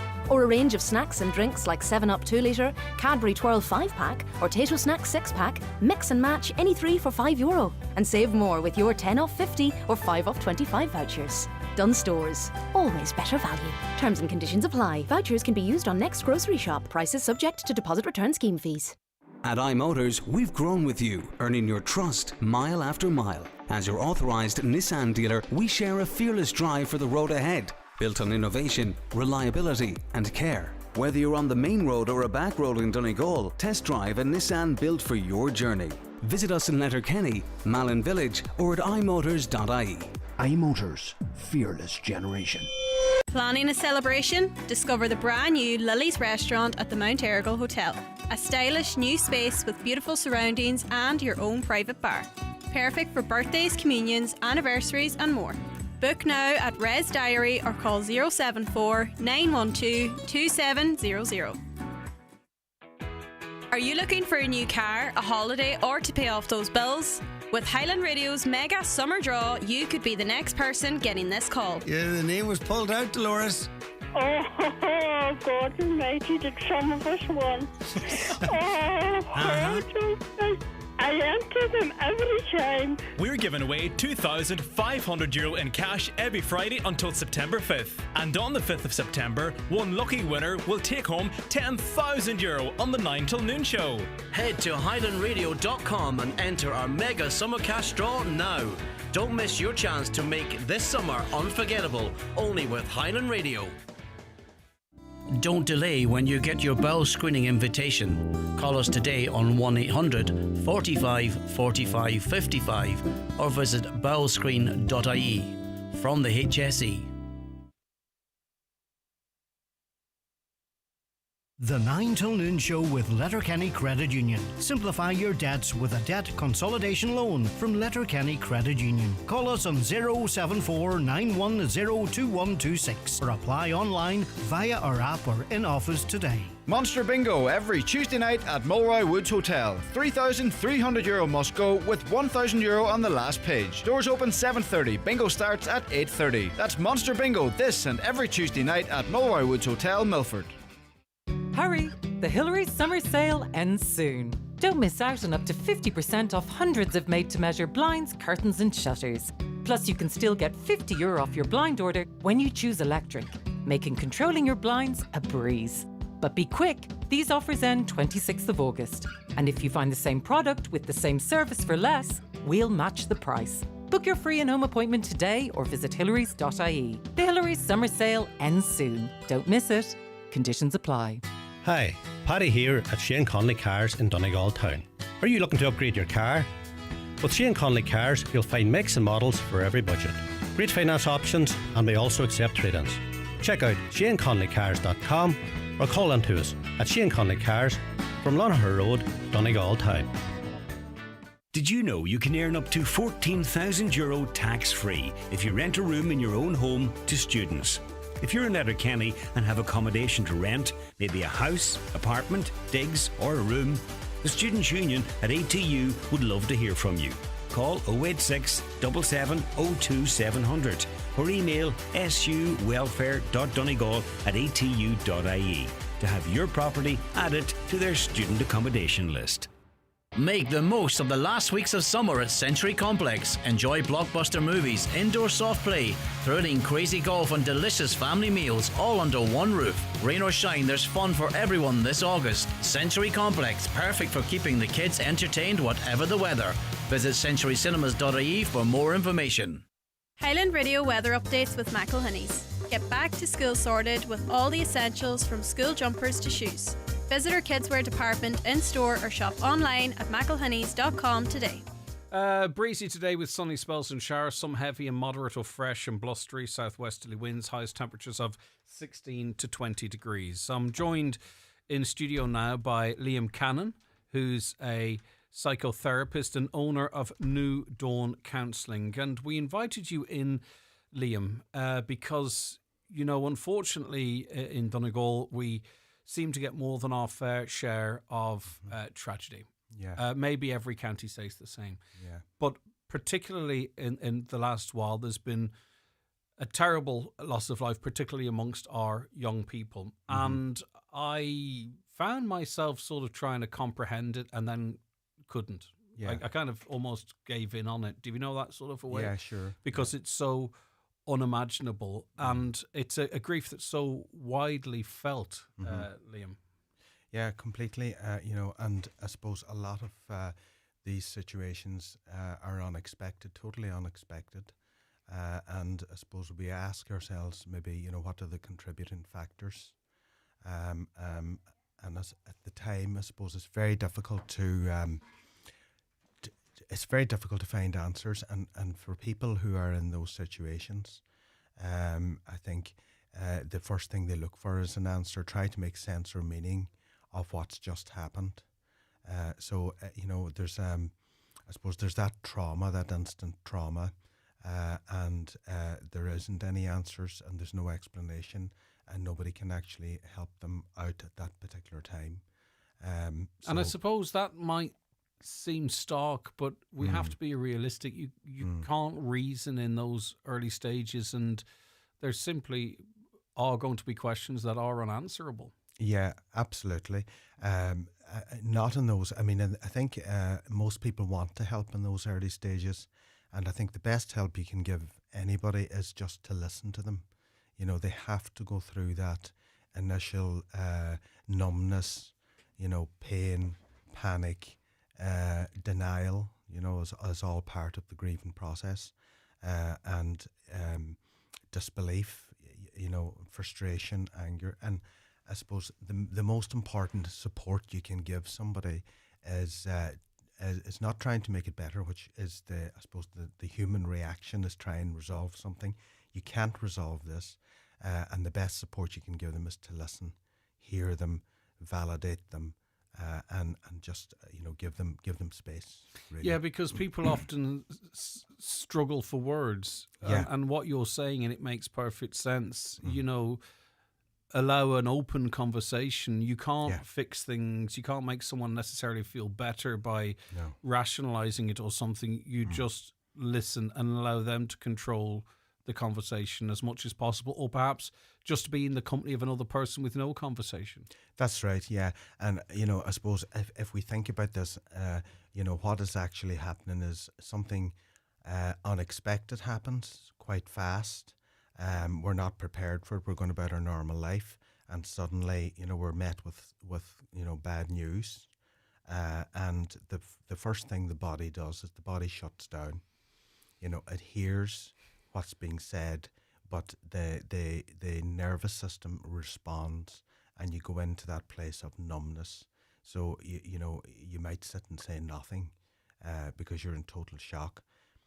And while these losses are so unnatural, is that in a way the brain trying to protect its host effectively? Yeah, completely. And that period can last, from hours to weeks for people, or months. And just, I suppose, on that, quite often we'll get calls from people who have just had a loss, and they're looking for counselling, and really they're not ready for counselling at that point. It's recommended that you kind of have about a 6-month period, and that's to allow you to adjust to the reality. Is there anything in that time, though, that space that you can work on for yourself? Or is it just a process that one has to work through? And it's so subjective. People deal with things in different ways. And we'll often hear stories of, not stories, but realities of a mum might feel one way and a dad deals with a different way, or a sibling feels one way, another sibling deals with a different way. And you can be looking at each other going, why is your pathway set different to mine? Yeah, completely. And I think that's a very good point, Greg, because every person within that family is all trying to make meaning of the same loss. And so they will all have different views of it, understandings of it. They will all have different reasons for it. They'll all try and find reasons why this happened. And so they can have very, very different perspectives of the same loss, which is why it's very important to listen. Just to listen and give them the space. Yeah, and just to be abundantly clear, myself and Liam aren't talking about any specific instances. Unfortunately, instances have happened over the years and will continue to happen. And it's a case of trying to have a conversation now that might help in some way if someone needs this information into the future, and we pray they don't, that, they can get a sense of what they're feeling is completely unique. But there are crossovers in people's experiences as well, because we are all human. Yeah. I want to speak to for a moment about how we speak to young people that often in a situation where there's been a road traffic collision or a suicide or whatever, there's been a sudden loss of young life. And for many, it's the first, they're maybe even too young to have lost their grandparents. Yeah. It's their first experience of death. And we as parents panic then, because what's the right thing to say, how often should you make sure they're okay, all that kind of stuff. It feels like a minefield, and sometimes unfortunately you do see a series of events, whether it's by coincidence or one triggers another. How do we communicate with our young people to ascertain how they're doing? Well, I think the first thing that's important is open conversations with them, checking in with them, again, not trying to rescue them or make it feel better, but to normalise what they're experiencing. That's vital, because it's the first time that maybe they have encountered something like this, and the feelings are completely overwhelming. So normalising the feelings, supporting them just by open conversation. But I think for a lot of young people, I think they rely on friends more than they do, because the friends are usually the people that are most impacted, and they feel that the friends are the people who really understand. But it's really important for young people to recognise that parents quite often have been through this process, and while it's not the same and it is unique to everybody, they do understand the pain that you're going through at that particular time, and they're the people that can really support you through that. Yeah, and I suppose then our job as adults is to maybe then try and have that conversation, not like a peer might, but to be really open, say, look, I know I have some understanding of this. I can talk it through with you in whatever way you're prepared to talk.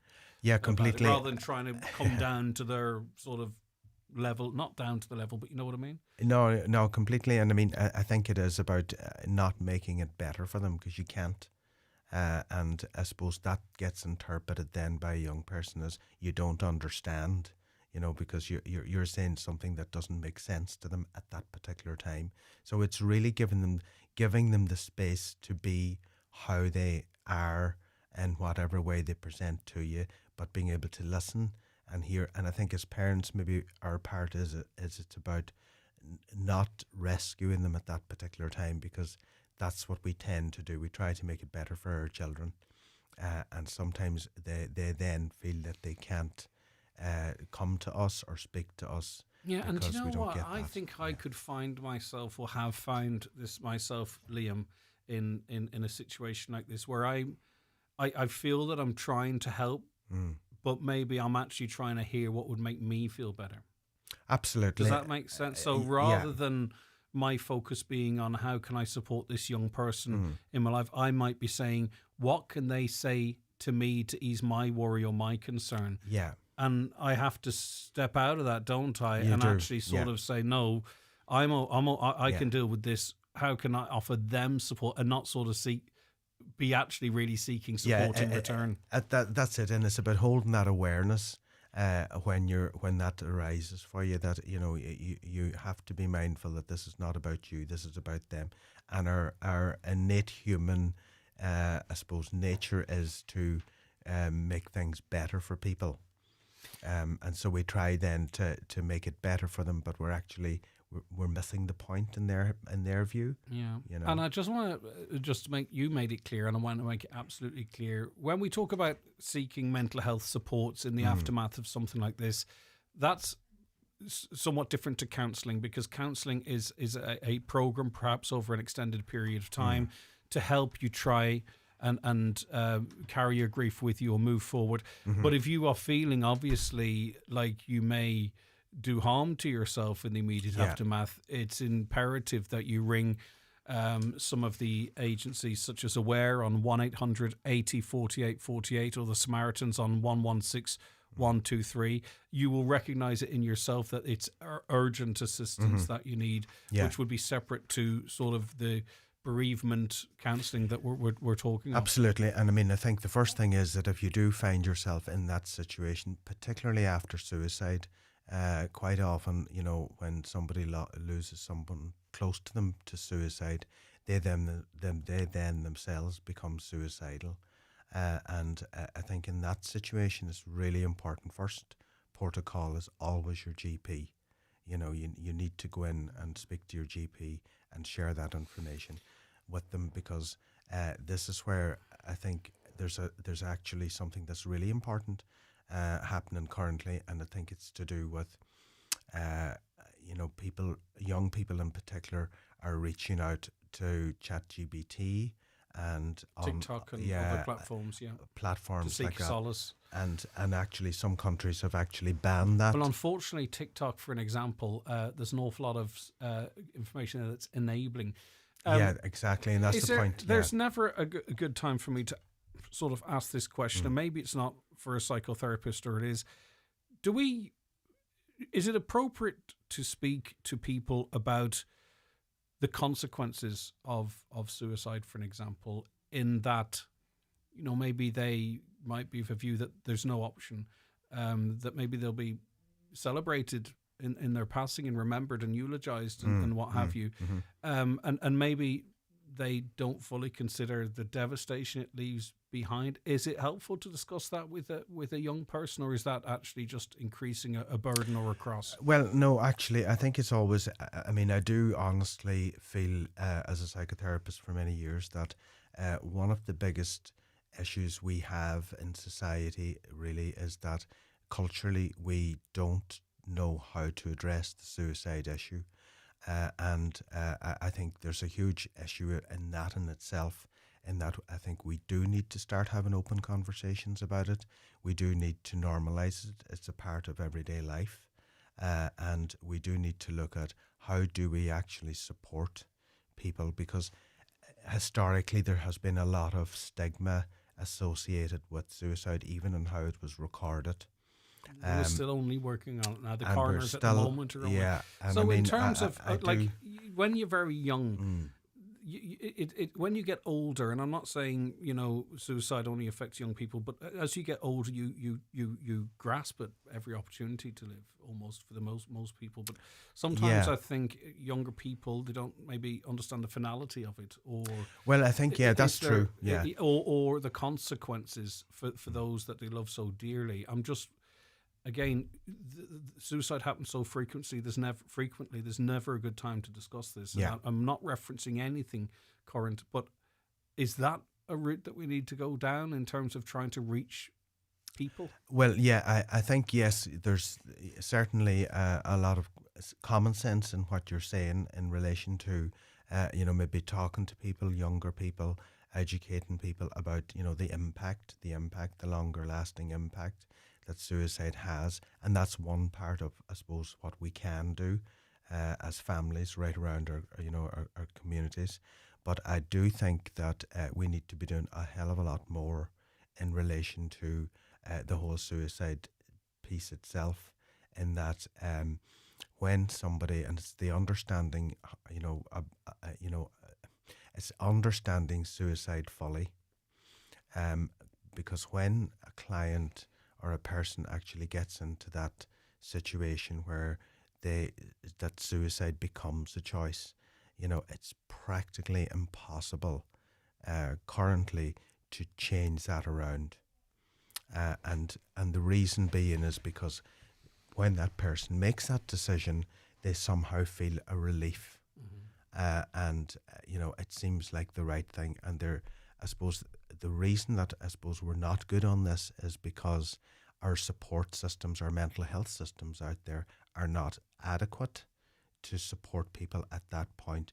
And I suppose if we look at, drawing a parallel to addiction services, we do have addiction services where people can go through a program for 6, 8, 10 weeks, where they're there for the full period.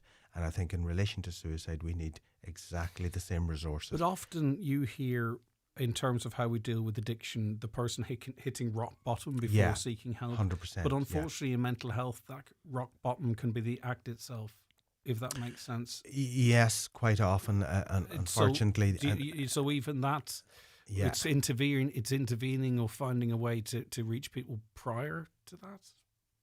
Well, yeah, it is, absolutely. And I think, again, going back to the point we were making earlier there, I think this is where it's very important for young people to not rely on ChatGPT or online forums for this level of support. You do need to speak to somebody. You do need to get into a room with somebody face to face, because the bit that's important here is the relational piece that the client will build there with that person, and that trust where they can actually open up and share their darkest, deepest thoughts or feelings. I'm just going to read this text. We're going to run over a little bit, please, so bear with us, because I want to address this. We lost our son, and I'll redact the name just to make sure. I'm not 100% sure if the... actually, it does. It's directed at you. We lost our son, Shamey, 8 years ago. Liam will remember him. We still ask ourselves a lot of questions, why, etc. It's a very heavy cross to carry. Yeah, we have to come to terms, if that's not insensitive language. There are things we will never ever know. You will never be able to know the inner workings of an incredibly complex mind, and all of our minds are incredibly complex. By the way, we see questions, but we simply will not ever get all of the questions, and that can relate to a collision. What happened in the lead up to a collision? Or what have you, or it can be, even if someone dies relatively sudden, we can make questions constantly about a treatment process, or did that scan being 3 days later cause this? We can't answer, we wish we could, but there's so many questions in so many different ways we lose people that there aren't answers to. There simply aren't. There's questions, but there's not answers. Yeah. No, completely. And I do remember, I certainly do remember that suicide. And yes, I mean, it's, years have passed, and there's the complicated grief there, that there aren't answers. And I suppose it goes back to what I was saying there, a while ago, that we do really need to be looking at what can we do differently here in relation to people who are suicidal, because a session of counselling a week or even 2 sessions a week is not going to reach the person, because they're going back out with their own feelings, back to the same environment where maybe they're not able to pull themselves out of that position. So it's intense work that's needed here, and I think until we actually start putting centres like this in place, we're always going to have, unfortunately, high numbers of suicide. And as I said, the concern for me is younger people are now turning to ChatGPT, and even recently I was reading where a young person suicided, and the family discovered that ChatGPT helped them to write the suicide note. Yeah. So these are very concerning matters. Because that is enforcing, that is validating. Just in relation to, separate to this instant, you know how we have parts of our brain that do similar work, like fight or flight, for an example. Yes. Is it possible that sometimes when we eternally seek answers to questions, that's a part of our brain that instead of remembering someone or keeping them alive with a smell or a voice or a sound, is that our brain, the connection is that negative connection, effectively, that constant seeking answers? Is it possible that in a way that is us trying to stay connected to a person and maybe work on trying to flip it a bit and try and build more positive connections? I don't want to go into the area of psychotherapy, but I am curious. Well, let me just maybe help you to make meaning of this in another way. When we experience a loss of any kind, that the first thing that happens is we have to go through step 1 of the process, which is to accept that reality. And that can take months to years for people. So, symptoms there, you're looking at anger, numbness, panic, denial, loss of appetite, a whole change in the person, as in physically and mentally, everything changes.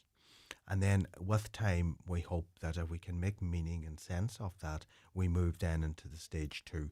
And the stage 2 is basically where you would enter into counselling, and you're working through the pain and the grief. So, for people who have, say, more complicated grief, the process isn't just a linear process. It jumps back and forward, and maybe for years and years. So you say stage 2 of that process, you're going through the pain and the grief. So you'll go from, as I said, the protesting and the anger to the pining. So you're switching. You have no control over that. Right. You have no control over that. Stage 3, then you begin to come out of that piece, and you're adjusting to a new environment without the person.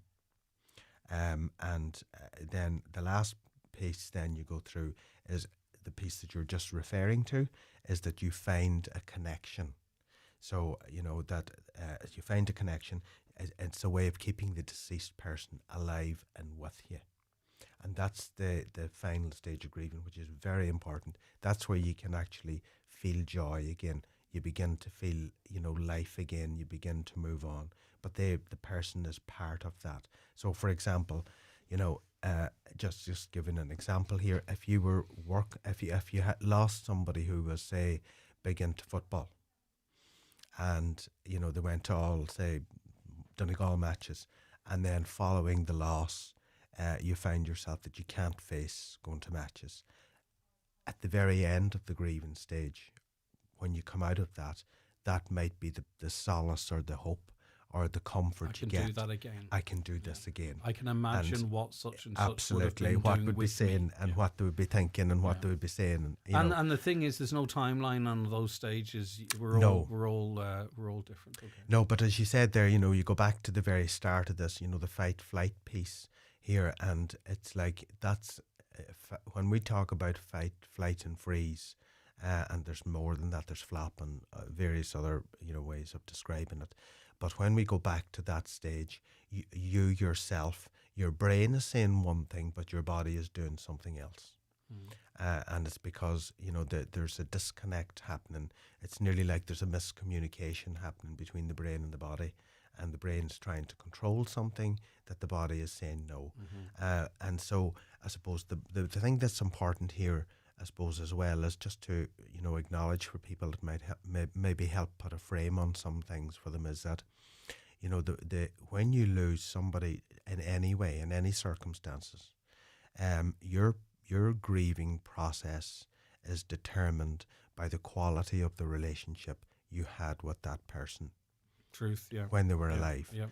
And so that then throws up a lot of the emotional stuff, the feelings, and the feelings you have to remember here as the oldest part of us, as every human being, because for the first 3 to 7 years, from 0 to 7 is the most important period in life, and people don't maybe realize that or recognize the weight of what I'm saying here.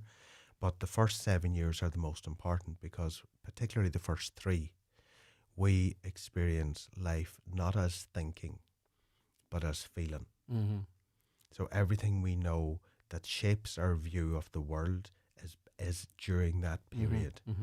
So when you come then to, losing something, where something traumatic happens, like a traumatic loss, then your feelings takes over, but your brain is trying to do something different. So do we regress almost? Well, I wouldn't say regress, no, but we're stopped in our tracks, because feeling is the strongest part of us, not our brain. Yeah. Despite the time we spend developing the brain, and say going through school and that, we repress the emotional piece. Yeah, I think. But it one's out. I would love if we figure out how to discuss certain things, and I think we're trying to do that today. We need an action plan. We need it to be taken as seriously as we do, although there's still work to be done in terms of road traffic collision, water safety, whatever it might be, how we discuss it, and how we discuss it with young people. I think we can't have a conversation separate to young people and talk about them. I think they need to be very much a part of it, and we need to understand their understanding of life and death and grief. But we see, I think we're afraid of doing that because we might trigger something, and but we're gonna have to figure. Well, they're difficult conversations. They're really difficult conversations, and they're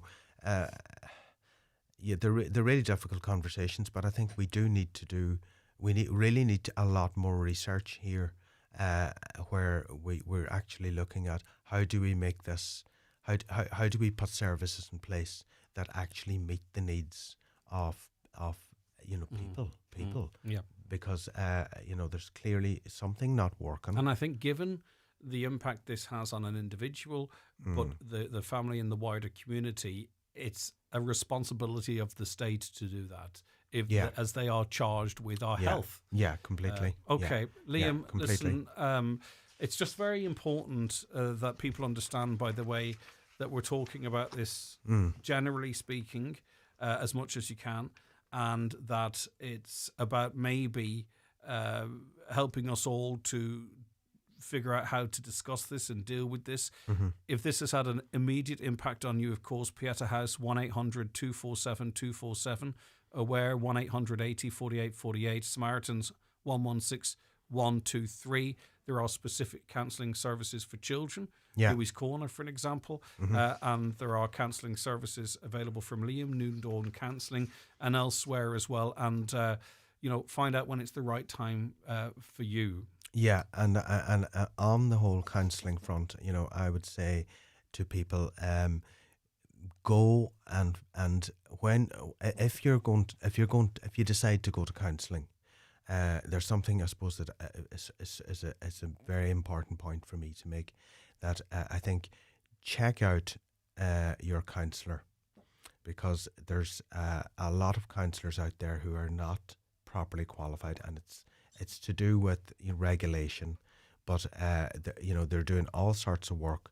Some of them are taking on clients that they're not able to support themselves. So really check out your counsellor, check out their qualifications, that they're qualified in the area that they're working in, and that they're accredited, that they're part of a regulated system that currently exists, which is, the professional bodies.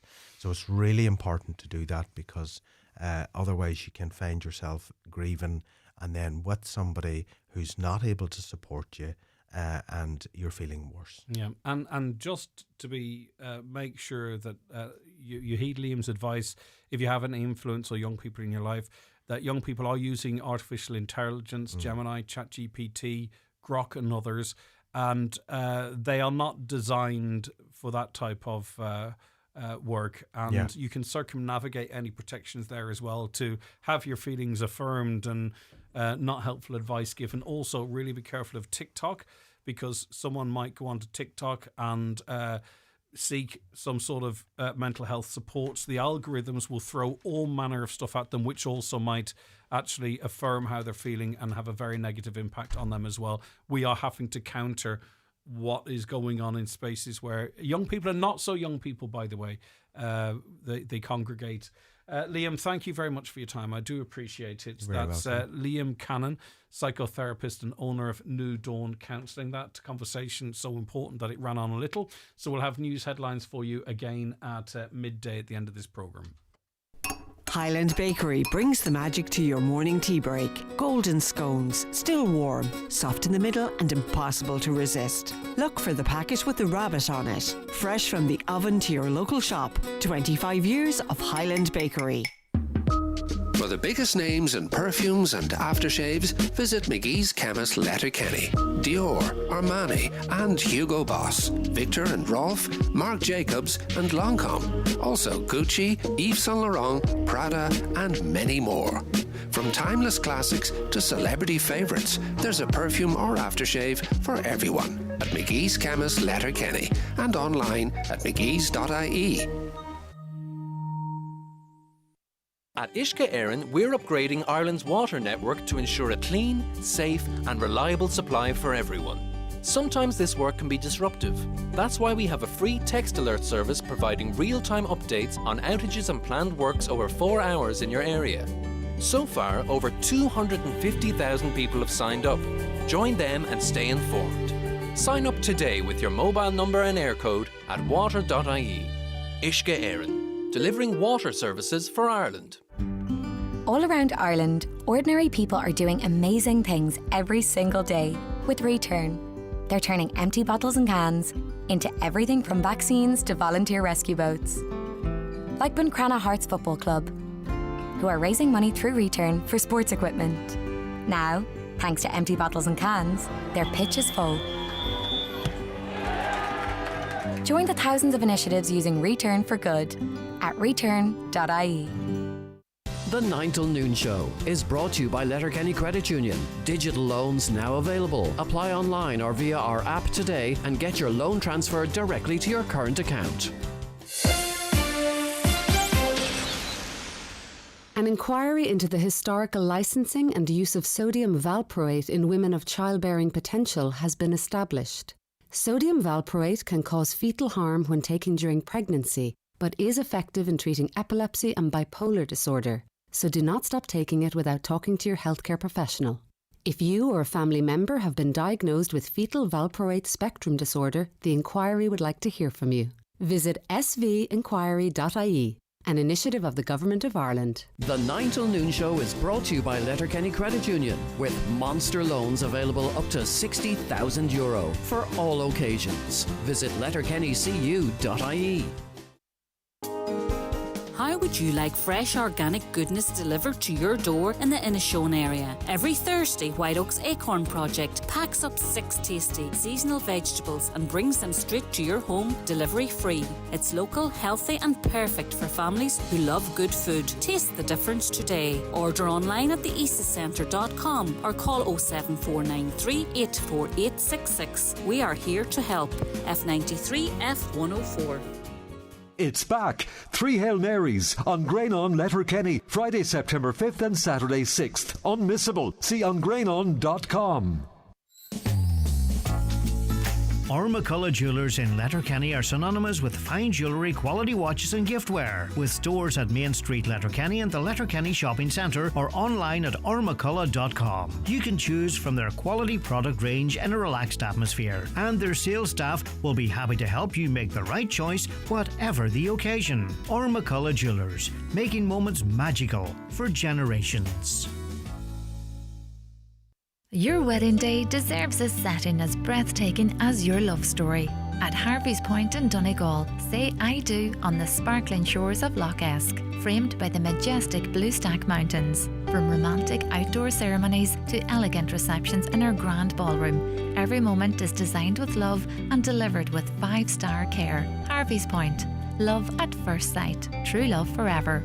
Start your journey with a personal viewing. Visit harveyspoint.com. Your forever begins here. Highland Radio Time Checks brought to you by EirGrid, the operator and developer of Ireland's electricity grid. EirGrid, powering up communities, powering up Ireland. The time is... The time now is 11, just about to turn 11:18. We're joined on the programme by Leonard Watson, who is the owner of Watson's Menswear on Main Street in Letterkenny, a member of Letterkenny Chamber as well. And we're speaking in the context of 3 bad instances on the Main Street in the last couple of days, and the reality of it, but also the perception of it, Leonard. People are wondering, how can this go on? How can people have the confidence to feel that they can behave like this in public? And that's troublesome, obviously, for people's safety, but also a perception potentially of Letterkenny. Yeah, do you know what, Greg? I've seen the videos too, and they are disturbing. These were isolated incidents, but Greg, this is something that has been going on for a while. I'm speaking with 2 hats, my chamber hat and my business hat. As a chamber, we have met with the Gardaí several times over the last couple of years. We would go in and we tell the guards about these incidents. We get a Garda presence on the street. Everything just stops, as in antisocial behaviour. Like the difference is unbelievable. And then after about 5 or 6 weeks, it disappears again. And we've had conversations with the Gardaí. We've wrote to the commissioner about the number of Gardaí. Letterkenny is the biggest town between here and Athlone, and we've been told consistently we do not have enough Gardaí in Letterkenny. It's a huge town, it's a huge area, huge numbers coming in. Even over the last weekend or so, thousands of people coming into town. We don't have enough guards to police. So these incidents are going to happen because people feel that there's no repercussions, there's no Gardaí about. So it's definitely down to Garda numbers, and our local Gardaí need help. As a chamber, we met with the assistant commissioner there a couple of months back and relayed all these issues that we have. But again, we'll now see probably a Garda presence back in the street now in the next week or so, and everything will be grand again. And then all of a sudden it'll disappear because we'll be told there's no Garda numbers.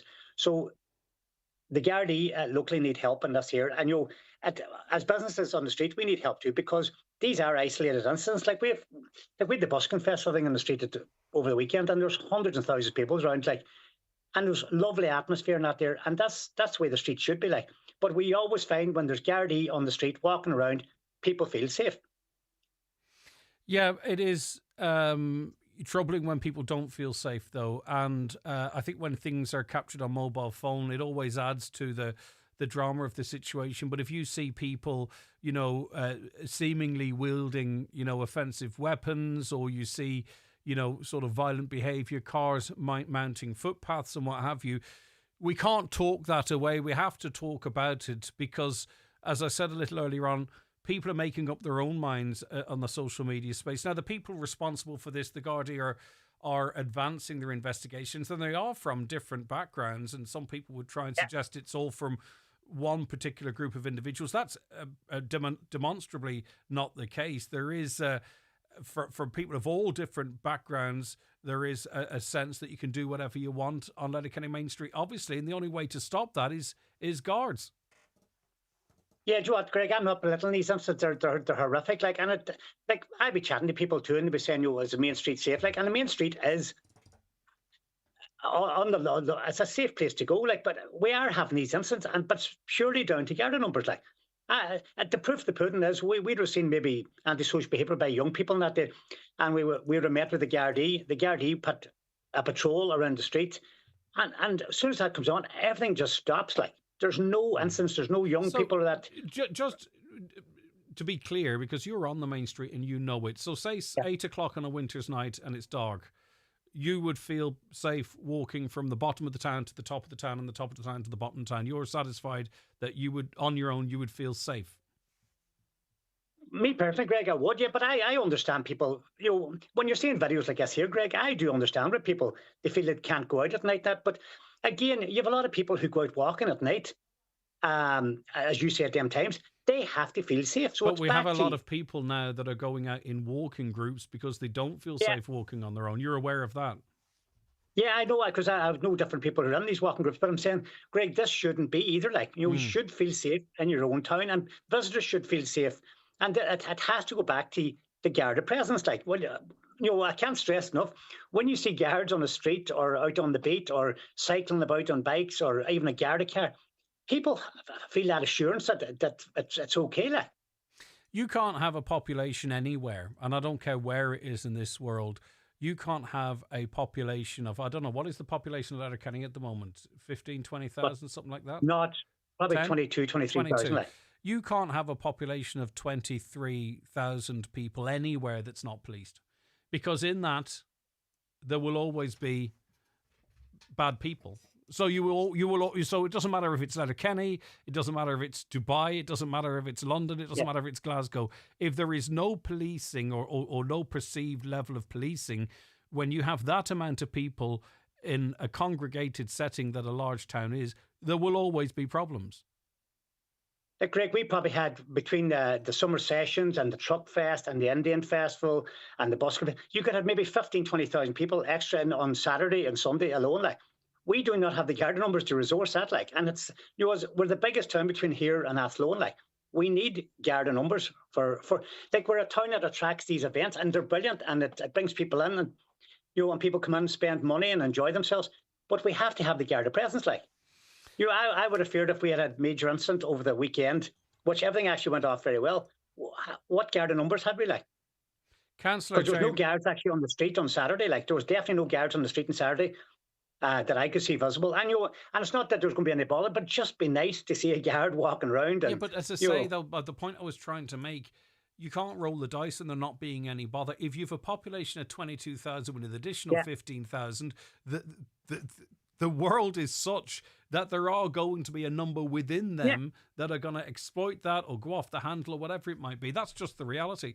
Councillor Jay McMonigal's a former chair of the Joint Policing Board, obviously a rep in the Letterkenny area as well. What's your reaction, I suppose, to the instances, Jerry, that we're seeing, but obviously to the public conversation that's happening in the context of these instances? Yeah, look, the shocking incidents, there's no doubt about that. I don't know how isolated they are. I would agree a lot to what's been said already. We do not have the number of Gardaí needed to patrol a town the size of Letterkenny, with the population of Letterkenny, but also the many events that's organised by the various groups. Leonard referenced the summer sessions, the busking festivals, the Mila, and it's always attracting crowds. But what we'll say is that we had a very successful summer sessions, 2 weekends, where good music, good bands was put on display. Thousands of people attended them each night, and there wasn't one incident. We need to look deeper into what these incidents are about and what's causing them. And there's no doubt in my mind that the main and the common denominator this year is drugs. We have a serious problem with drugs in this county and indeed the whole country, but particularly in this town. And I'd say hardly a day goes past from your news bulletins of someone being stopped driving a car under the influence of drugs. And I have no doubt that the incidents we've seen this week and last week were drug related. And I know from dealing with constituents of mine in this town who are under threat from drug gangs, they extort money off them, that maybe their son or daughter run up some bill or other with them, and they're coming to their doors and threatening them. And it's people of all colours and all persuasions. So this is where we need the Gardaí. We need the proper investigative Gardaí to go in there root these people out and put them behind bars where they belong, because those are the people who are trying to drag down this town. We've had, as I say, a phenomenal fortnight, 3 weeks, and not an incident come out of any of the activities that was organised. This is something that happened in broad daylight. And looking at the videos, there's people walking the footpaths, there's children with parents in buggies getting pushed up the footpath, and we have an incident that happened outside the shop in Lower Main Street, and that's just not good enough. And what I would like to see is those responsible, because they were clearly seen on CCTV. There's other CCTV cameras in that location that could identify the cars, and I've no doubt the occupants of those cars, and they should be arrested and brought before the courts. Well, we know that we need to investigation is ongoing. People's faith and well, that's it. And So, their safety in this town. The only way to do that is with extra guards. So if you're at the point now, Jerry, whereby have we moved past the situation where we can pretend these are not pretend, but claim these to be isolated instances, that it is more common, we're seeing more of this. There's other stuff that happens in different parts of the town maybe that we don't hear about, more broadly speaking. And you believe that the prevalence of drugs is the key cause to it? Yeah, and the lack of Gardaí to police the town. As Leonard said, if guards were visible, if they were on the street, and not just the main street, but the estates around the town as well, there's a lot of incidents happening, and people are in desperation for help and support, and they feel they can't go to the Gardaí because they're that afraid of the people who's threatening them. And that's a terrible way and a place to be in for a family and in a peaceful society generally. But there's people in our community who are dealing drugs and who are willing to do anything to get the money that they're owed. And that needs to be stopped. And we need the extra Gardaí. We need sufficient Gardaí to be able to patrol a town the size of Letterkenny. We have 22,500 of a population. During the day, that doubles to 45,000 with people coming in to live or work in the town. And still have the number of Gardaí is not sufficient. So, look, I've met with the previous commissioner on a number of occasions. We brought him up to the county. He knows full well the difficulties that we have in policing, not just in personnel, but with equipment and vehicles, etc., etc. They're well aired on your show, Greg. And there needs to be a serious look at this, and further resources needs to be put into a town the size of Letterkenny. So by what you're saying then, you know, and people have different motivations, but, you know, a lot of the conversation I'm seeing online is pointing at perhaps people that are new to this county. You're saying that that's actually really not helpful, in that it's not getting to the core of the problem. There's a reason for this, and you're hearing reports and seeing people of different backgrounds, but the common denominator is sort of criminality and the drugs trade. Yeah, and look, and some of these people have been in this country for a good few years, and there's people using some of these incidents that they see someone with coloured skin to raise the racism levels and try and get people not to like people of a different colour of skin. It's not about colour of skin. It's about the activities they're involved in. Some of those people don't come from Donegal. They're brought in from other towns around the country to enforce whatever activities they're at here, and they're away again. And I know that Gardaí would have difficulty maybe in tracking some of them down. But there's people based in this town from all different persuasions and nationalities who are involved in the drug trade, and they need to be targeted. And because if we can stop the flow of drugs, if we can stop those drug gangs running about, getting out of cars and trying to break into other cars and causing the situations we've seen in Letterkenny last week, then we'll have done a good job. All right, Councillor Jerry, need to get the resources to be able to do that. Councillor Jerry McMonagle, thank you. Leonard, anything final word for you? Thanks for holding on there. Yeah, no, do you know what, Greg? There was a new CCTV system meant to be rolled out in the town 6-7 years ago. Again, these things are all too slow. You know, this is another thing that would help maybe the Gardaí do their job, but I still have to go back to it. It's purely down to Gardaí number 2. Okay, Leonard, Thank you very much indeed. We'll have more on this after we take a break. The 9 till noon show with Letterkenny Credit Union, now offering mortgages from 40,000 to 600,000 euro with no hidden fees or transaction charges. Letterkenny Credit Union, 9102127. Má tá tú idir chuig ní agus 7 bliain díos, joí tú cuireadh scág hástáil potóige báilíon HSE siar an aisce íonna. Cabhraíonn an scág hástáil le cóirí luadáilte potóige aimsiú, solamíonn aon symptom le feiceáil agus bíonn sin níos fosa í a chóiráil chomhar. Thank you for attending this meditation session for badgers who forgot to check for gas pipes before digging, without knowing how disruptive it could be, putting others at risk and doing it unknowingly for all their working life. And it could have been avoided had they just checked in the first place. Let's begin. Always check for gas pipelines before you break ground. Visit gasnetworks.ie/dig for more information. At Blue Poppy Dentistry and Orthodontics, we specialise in creating confident, natural-looking smiles through expert composite bonding. Doctors Anna and Lydia combine precision and artistry to reshape, refine and refresh your smile with stunning results. It's just one of the many ways Blue Poppy puts your smile first. Call us on 07491203555 or book online at bluepoppydental.com. Blue Poppy Dental and Orthodontics, Letterkenny and Donegal Town, where smiles shine brighter. Finding the right accommodation could be the most expensive decision you'll make at college. But as a renter, the PSRA is here to protect you and help if anything goes wrong with your licensed letting agent. So you can make sure that your most expensive college decision doesn't cost you more than it should.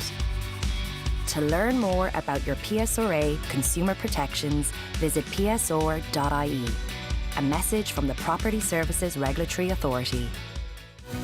Náidé mail nuair a oinn tú de chuireadh an scág hástáil potóige íonna. Glíorín ar a 8 a náid a 45 a 45 a 55. nó túr cuairt ar bowelscreen.ie. Own HSE. Right, we're joined on the programme now by former Garda Sergeant Christy Galligan. Thanks for joining us, Christy. Thank you for having me, Greg. Right, Greg. So what's your take on this recent spate of attacks in Letterkenny? What's, in your view, triggering this? People out there believe that it's an influx of immigrants. That's what some people are promoting or saying. Others are saying that it's connected to drugs, and all different people from all different backgrounds are in there trying to make their money out of it. What's your assessment? No, I wouldn't categorize just down to immigrants or anything else for that matter. You know, we have our own feral groups of youths and adults who roam the cities and streets, or the streets of towns and cities, and they cause antisocial behaviour and serious disruption as well. I think it comes down to the lack of visible policing.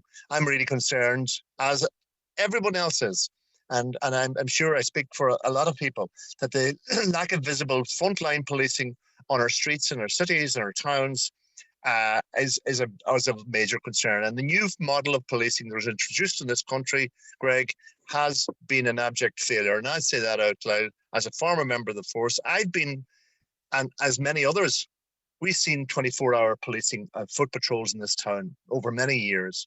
And we had a zero tolerance for antisocial behaviour and all of the things that entails. But now we have, unfortunately, a form of policing, or a lack of form of policing, where we don't see visible frontline foot patrols on our main streets anymore. And that's in reality. If we had those zero tolerance foot patrols on our main streets, we wouldn't have half as many problems as we have today. The resources seem to follow detections. Now, if you look at the detections, you would say, well, they're not necessarily skyrocketing, but how do you increase detections if you don't have Garda numbers? It seems like an impossible chicken and egg situation. Down in Dublin, they might look at our public order instances or dangerous weapon instances and say, look, there's not a particular problem there. But then the public might say, well, of course there isn't, because there's not enough Gardaí to catch these guys and get them on the pull system.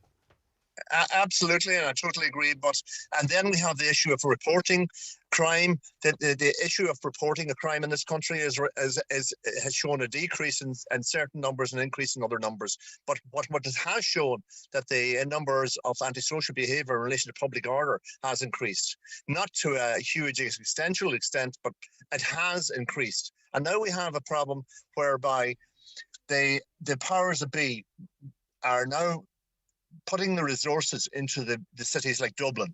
And even in Dublin City, we have that issues of criminal activity on the main street in Dublin is happening in the early hours of the mornings, and where shops are broken into, people are running off with the goods. But Christy, look how bad it had to get in Dublin, the capital, before extra resources were put on the street. Yep. It had to get to literally the tipping point. There are those that feel that Letterkenny Main Street, particularly, there's a window of opportunity here. And businesses can try and pretend it won't be the case or whatever, but we're getting to a point whereby people I know would be fearful to go into Letterkenny. I'm not saying that's justified yet, but I'm saying that's where... So you can't pretend that's not the case. There is a window of opportunity here maybe to reverse or offset that. Absolutely, and I've seen it, and I've spoken to many people here in Letterkenny, and I know a lot of people here in Letterkenny, including members of the Garda Síochána I speak to every day, and they'll tell you the same thing. They're caught up now with the nonsensical issue of statistical analysis, whereby they look at different crime stats in different areas. Statistics won't improve policing in any shape or form. They're an addition, they're an add-on, and they help to focus resources in some places. But it's what we've lost in relation to that community engagement between frontline members of the Garda Síochána and the community as a whole. We together, as I know, we together can reduce or prevent a lot of what is happening on our main streets. But the issue here is that the issue of resources, of getting members from away from behind the computer or the post system and all stations. But why don't we is the big issue. All right, okay, so that we're not going to fix that because there doesn't seem to be the will or the appetite to fix it. Why aren't we calling up Garda Reserves more? You know, have them walking up and down the streets. Absolutely. We could have Garda Reserves, but unfortunately, you know, the issue where we've seen the depletion of Garda Reserves in this country, that there isn't that, like originally, there isn't that great appetite for some reason or other for Garda Reserves. It's probably a busted flush at this stage, if the truth be told. I don't think there's a great appetite for Garda Síochána to really actively employ them in the regions. Well, not at the present moment in time, because again, the issue of resources. Look at the Garda Síochána at the present moment in time.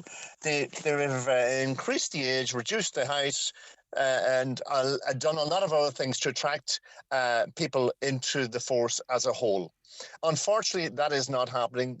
You know, and we've seen time after time where the government have come in and said, well, look, we're going to recruit so many thousands of people over so many years. That hasn't come to pass. And look, we have a problem. And the problem is visible frontline policing. And until the senior authorities, and that's really down to the senior officers in the Garda Síochána who allocate those resources in places, right up to the commissioner, who allocate those resources. And if they don't allocate those resources in the proper places, like Letterkenny Main Street, which is a busy, busy town, and supposed to attract tourists and citizens alike to come in to shop in that town. If we're going to rejuvenate this town, we need to put in a proper policing system in place. Do you believe drugs is driving a lot of this? They're everywhere. You know, to a certain extent, yes. There's a lot of that, but there's still the antisocial behaviour, the ongoing feuds between different families, the issues of you can talk about poverty, homelessness. All of these things are all issues that manifest themselves. Many people are texting that the people that are capable of this type of activity would not be discouraged by extra Gardaí. They don't care. They see going to court or appearing in the papers as a badge of honour. That even more police, these people are a law unto themselves.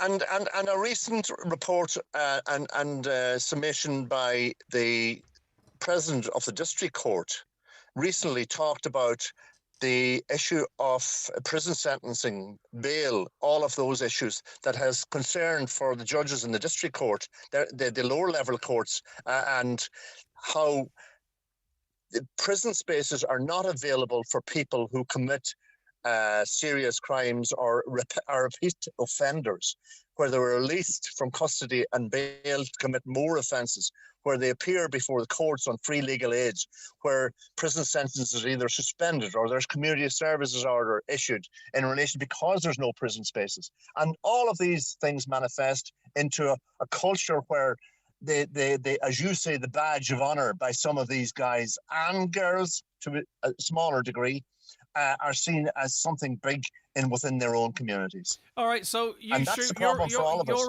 You're a former guard. You've got contact within the force. You have a reputation of shooting from the hip. Is it your contention that this is not being driven by, mass people being housed here as they await, as like IPAS centres, etc.? Are you of the view that that's not the principal cause of this? No, it's one of many. It's one of many causes, but it's not the overall cause. We've always had antisocial behaviour. We've always had serious criminal activity. We've always had drug activity, and it's not just driven by immigration into this country. I think that would be very unfair, because you can't paint everybody with the same brush. There is people on all sides who commit crime. Those who come to this country and those who live in this country. Unless we can, as a society and as a policing force in this country, come to grips with what we have to do to reduce that threat to our communities, then we're going to see more of these attacks. Okay, listen, thanks for your time this morning. That's you're very welcome. Former Garda Sergeant Christy Galligan there. Obviously, lots of people messaging in, as you can imagine. We'll be back with more of that after the break.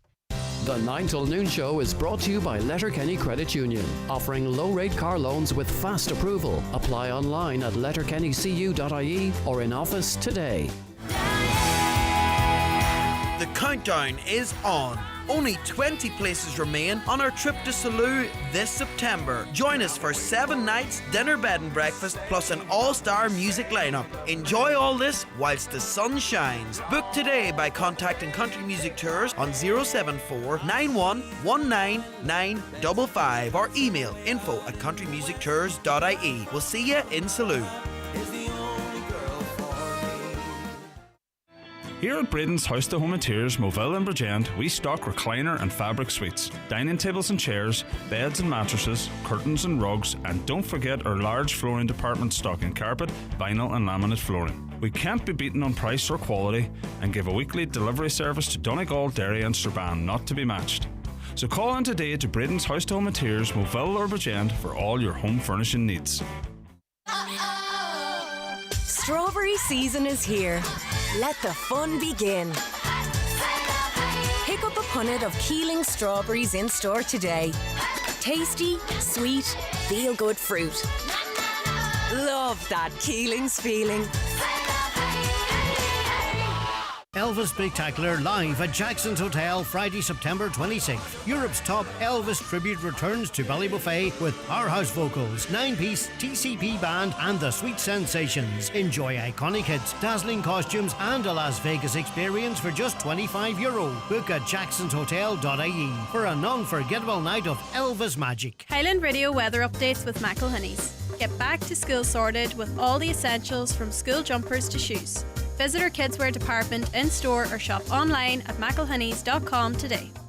So the weather forecast, breezy today with sunny spells and showers, some heavy with moderate or fresh and blustery southwesterly winds, highest temperatures of 16 to 21 degrees. Now a little bit of a self-congratulatory moment, if you don't mind, because the IMRO Awards are the National Radio Awards, and they cover the likes of RTE, News Talk, Today FM, the regional stations, and we have been shortlisted in the news programme Local Regional, the 9 till noon show, which is great. Actually, sorry, the news programme Local Regional, it's for our election coverage, so we are in there with 5 others, and many dozens have entered. So that's wonderful for us to be shortlisted in that. And so many people put great effort into our election coverage. So that'd be great to win. In terms of the interactive speech programme, we are, believe it or not, in the mix with Liveline. You know, they're not going to give that to Joe Duffy just because he's retired, are they? Are they? It does happen, you know. So anyway, we're in amongst great company. The interactive speech program, the Nolan Show. So it's Greg Hughes and Caroline Orr and Shannon against Liveline, Joe Duffy and the Nolan Show. But anyway, listen, hey, isn't that the kind of space you'd like to be mixing in? And Radio Kerry, Red FM also in there as well. So I just wonder if that might be a parting gift to get Joe there. No, I'm only joking. They're absolutely, completely independent judges, by the way, just to be absolutely clear. That's just my style, a bit tongue-in-cheek. But anyway, yeah, can you imagine our little old show is in there with the Nolan Show and Liveline and the National Radio Awards. Wow, that's great for all of us. And I mean all of us, like us, the family, you guys as well. To be even shortlisted amongst the big national shows is fantastic for us. I'm really delighted about that. I didn't realise the other nominees until I was just reading that out. Right, where are we at? I'm going to be getting to your comments. If not today, carrying them over tomorrow. And I know what happens, particularly when it's controversial subjects. People think that we don't carry the comments or we don't read them out for some sort of reason. That's not the case. It's not my style.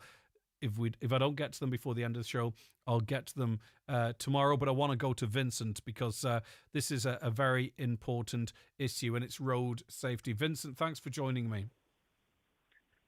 Much more, Craig. Thanks very Vincent. much for having me on the air. Yeah, okay. Talk yes, to me. Craig, beginning of the summer, I contacted yourselves regarding road safety. And I thought about it for quite some time, and I figured one way maybe of tackling road safety would be to introduce the education of road safety to the young people of Ireland through the schools.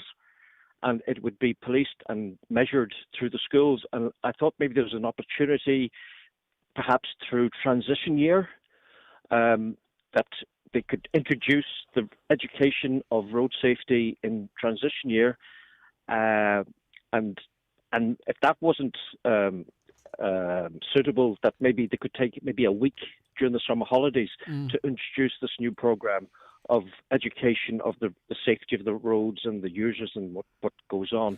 I do appreciate the fact that there's going to be many people that will not go on and drive, but I think this would be an ideal opportunity for people to get their learner's permit. Yeah. Provisional Well, can license I back you up on that, for Vincent? driving. Because I'll tell you, not everyone might drive, but everyone will be in a car. And, even if you reach those that are passengers with information, and they can maybe be empowered to speak up if someone's speeding or a seatbelt's not on. So I don't see why we shouldn't, because I think it catches all with an interest in road safety, even if not those, Vincent, that go on to drive. There must be a reason why we haven't done it, though, because it seems we do wellness. I mean, I know some schools that do about 4 hours of wellness each week. I'm not saying that's not a good thing, but stick an hour of that into road safety. My word, there's an area that we need more wellness in, Oh, definitely. Even the people that don't go on to drive, they're going to go out walking. Well, they'll realize, okay, I must wear a high vis or I must behave on the road. That's according to the Road Safety Authority, or the way you're supposed to behave. Same with cyclists, same with people walking dogs, and then the drivers as well. Like just over the weekend there now in my own town, there was young fellas on quads, and there was a passenger on the back of them, and they were doing well above the speed limit and driving a behaviour that was very, very questionable. That it's waiting for an accident. And where I'm from, we've had a fair share of tragedies over the years, and if we can prevent an accident or a tragedy through this education system, that's brilliant. Yeah. But So I feel so strongly about it. Because Vincent, that's why we want to speak to you, because of course, we can talk about tougher sentencing, we can talk about more guarded checkpoints, we can talk about more enforcement of the rules, we can talk about lowering speed limits, and they all have value, don't get me wrong. But prevention is where we need to go, because if you sort of if you implant and harness a sense of awareness of the dangers of the road in young people, and you do it over a course of time, maybe then that normalizes safe driving and discourages dangerous driving. And of course, then we have all the other tools in our box. But I really agree with you very much, Vincent, that we need to make sure we're doing absolutely everything we can from a preventative point of view. And I believe you are correct in saying education is the key there. And I'd love to see it more intertwined with our education. Definitely. I'd love to see it happen. Now, I have been in contact with local politicians. Look, that they're busy. They're getting emails and messages all the time. But I feel strongly enough that I'll keep contacting whoever I can. And the last time I was on Highland Radio talking to Michaela, I got a lot of support from people coming up to me, and that was fantastic what you brought up, and we definitely need to have something in it. As I said, if we prevent one accident, that's brilliant. And not only that, we're taking, the government needs to take a stand on this, and it can be then, with all the accidents that we have throughout the year, surely that the insurance companies then can maybe come on board with the government and probably set up some sort of financial funding or structure to accommodate this education. And the rest of Europe and the world, can take note of how Ireland is tackling this problem that's getting worse each year. Yeah, because we were innovative in the smoking ban, for an example. I know a lot of resistance at the time. And yet we paved the way for something that became the norm right across the world. And, why not do it in an area of road safety or what? Vincent, listen, thank you again for your time. It's a point well worth making again. I appreciate you coming on. A caller says, as a business person in Letterkenny, I know business is down 18 to 20% on the lower Main Street, Pierce Road area. Staff are leaving in their droves because they don't feel safe. We don't report shoplifting because it's a waste of time. It's gone through the roof and nothing happens. We know a number of people who are shoplifting to order. Councillors have been notified, and this business owner says no one is doing anything. 100% correct, Christy, says the listener. Another, drugs have been a problem in Letterkenny as long as I remember. You're burying your head in the sand if you think it's all down to drugs now and can't face that it's the plantation of as people are describing it as. I think sometimes you can sort of make your views far more palatable to a broader population with a slight adjustment of language, because that talks to a global theory in relation to this, which I don't believe any Western government would actually be capable of doing successfully. But there you go anyway. This caller says, you won't face the fact that too many refugees are in town. Nothing racist about it. Majority of them are just aren't compatible, believes the listener. This is a conversation that's happening across the world, really. America and the UK are probably ahead of Ireland in relation to that. Generally speaking, what happens there happens here. We are seeing a rise in Britain to the point whereby they're likely to get elected of parties that are promising to get very, very tough on immigration. And you see what's happening in the United States. It's a tide I don't believe can be pushed back, because, as I say, we are a couple of years behind those countries, but we've been a couple of years behind this whole journey. So if people think that's not where we're going or that's not going to happen, you can see the main political parties adjusting their policies and stances in relation to some of this as well. It's where we're going. It's just, it's a reality. A caller says, I'm 74 and I would not walk at the bottom of Letterkenny in broad daylight. As a woman, says another, I haven't felt safe walking in Letterkenny alone for years. It's upsetting in a modern world. Another, Gardaí should be on the street every day. On the main street, you have it on cities. Why not big towns like Letterkenny? Well, it took some very major instances for Gardaí to be on Dublin streets in any great numbers. A caller says, we have a council-operated CCTV. Why is it not manned 24 hours, 7 days a week? A caller says, it's not safe anymore, Greg. Time it was sorted, big time. Another, how many Gardaí are in Letterkenny? Sure, we only need 2 to patrol the streets. The Letterkenny district's massive. More Gardaí in the streets won't make a difference, says another. These thugs will do what they want. They don't care who sees or if they're caught. Another, The councillors can deflect all they like, but knife crime is not an Irish trait. The immigrants are coming from cultures where knife crimes have been usual for decades.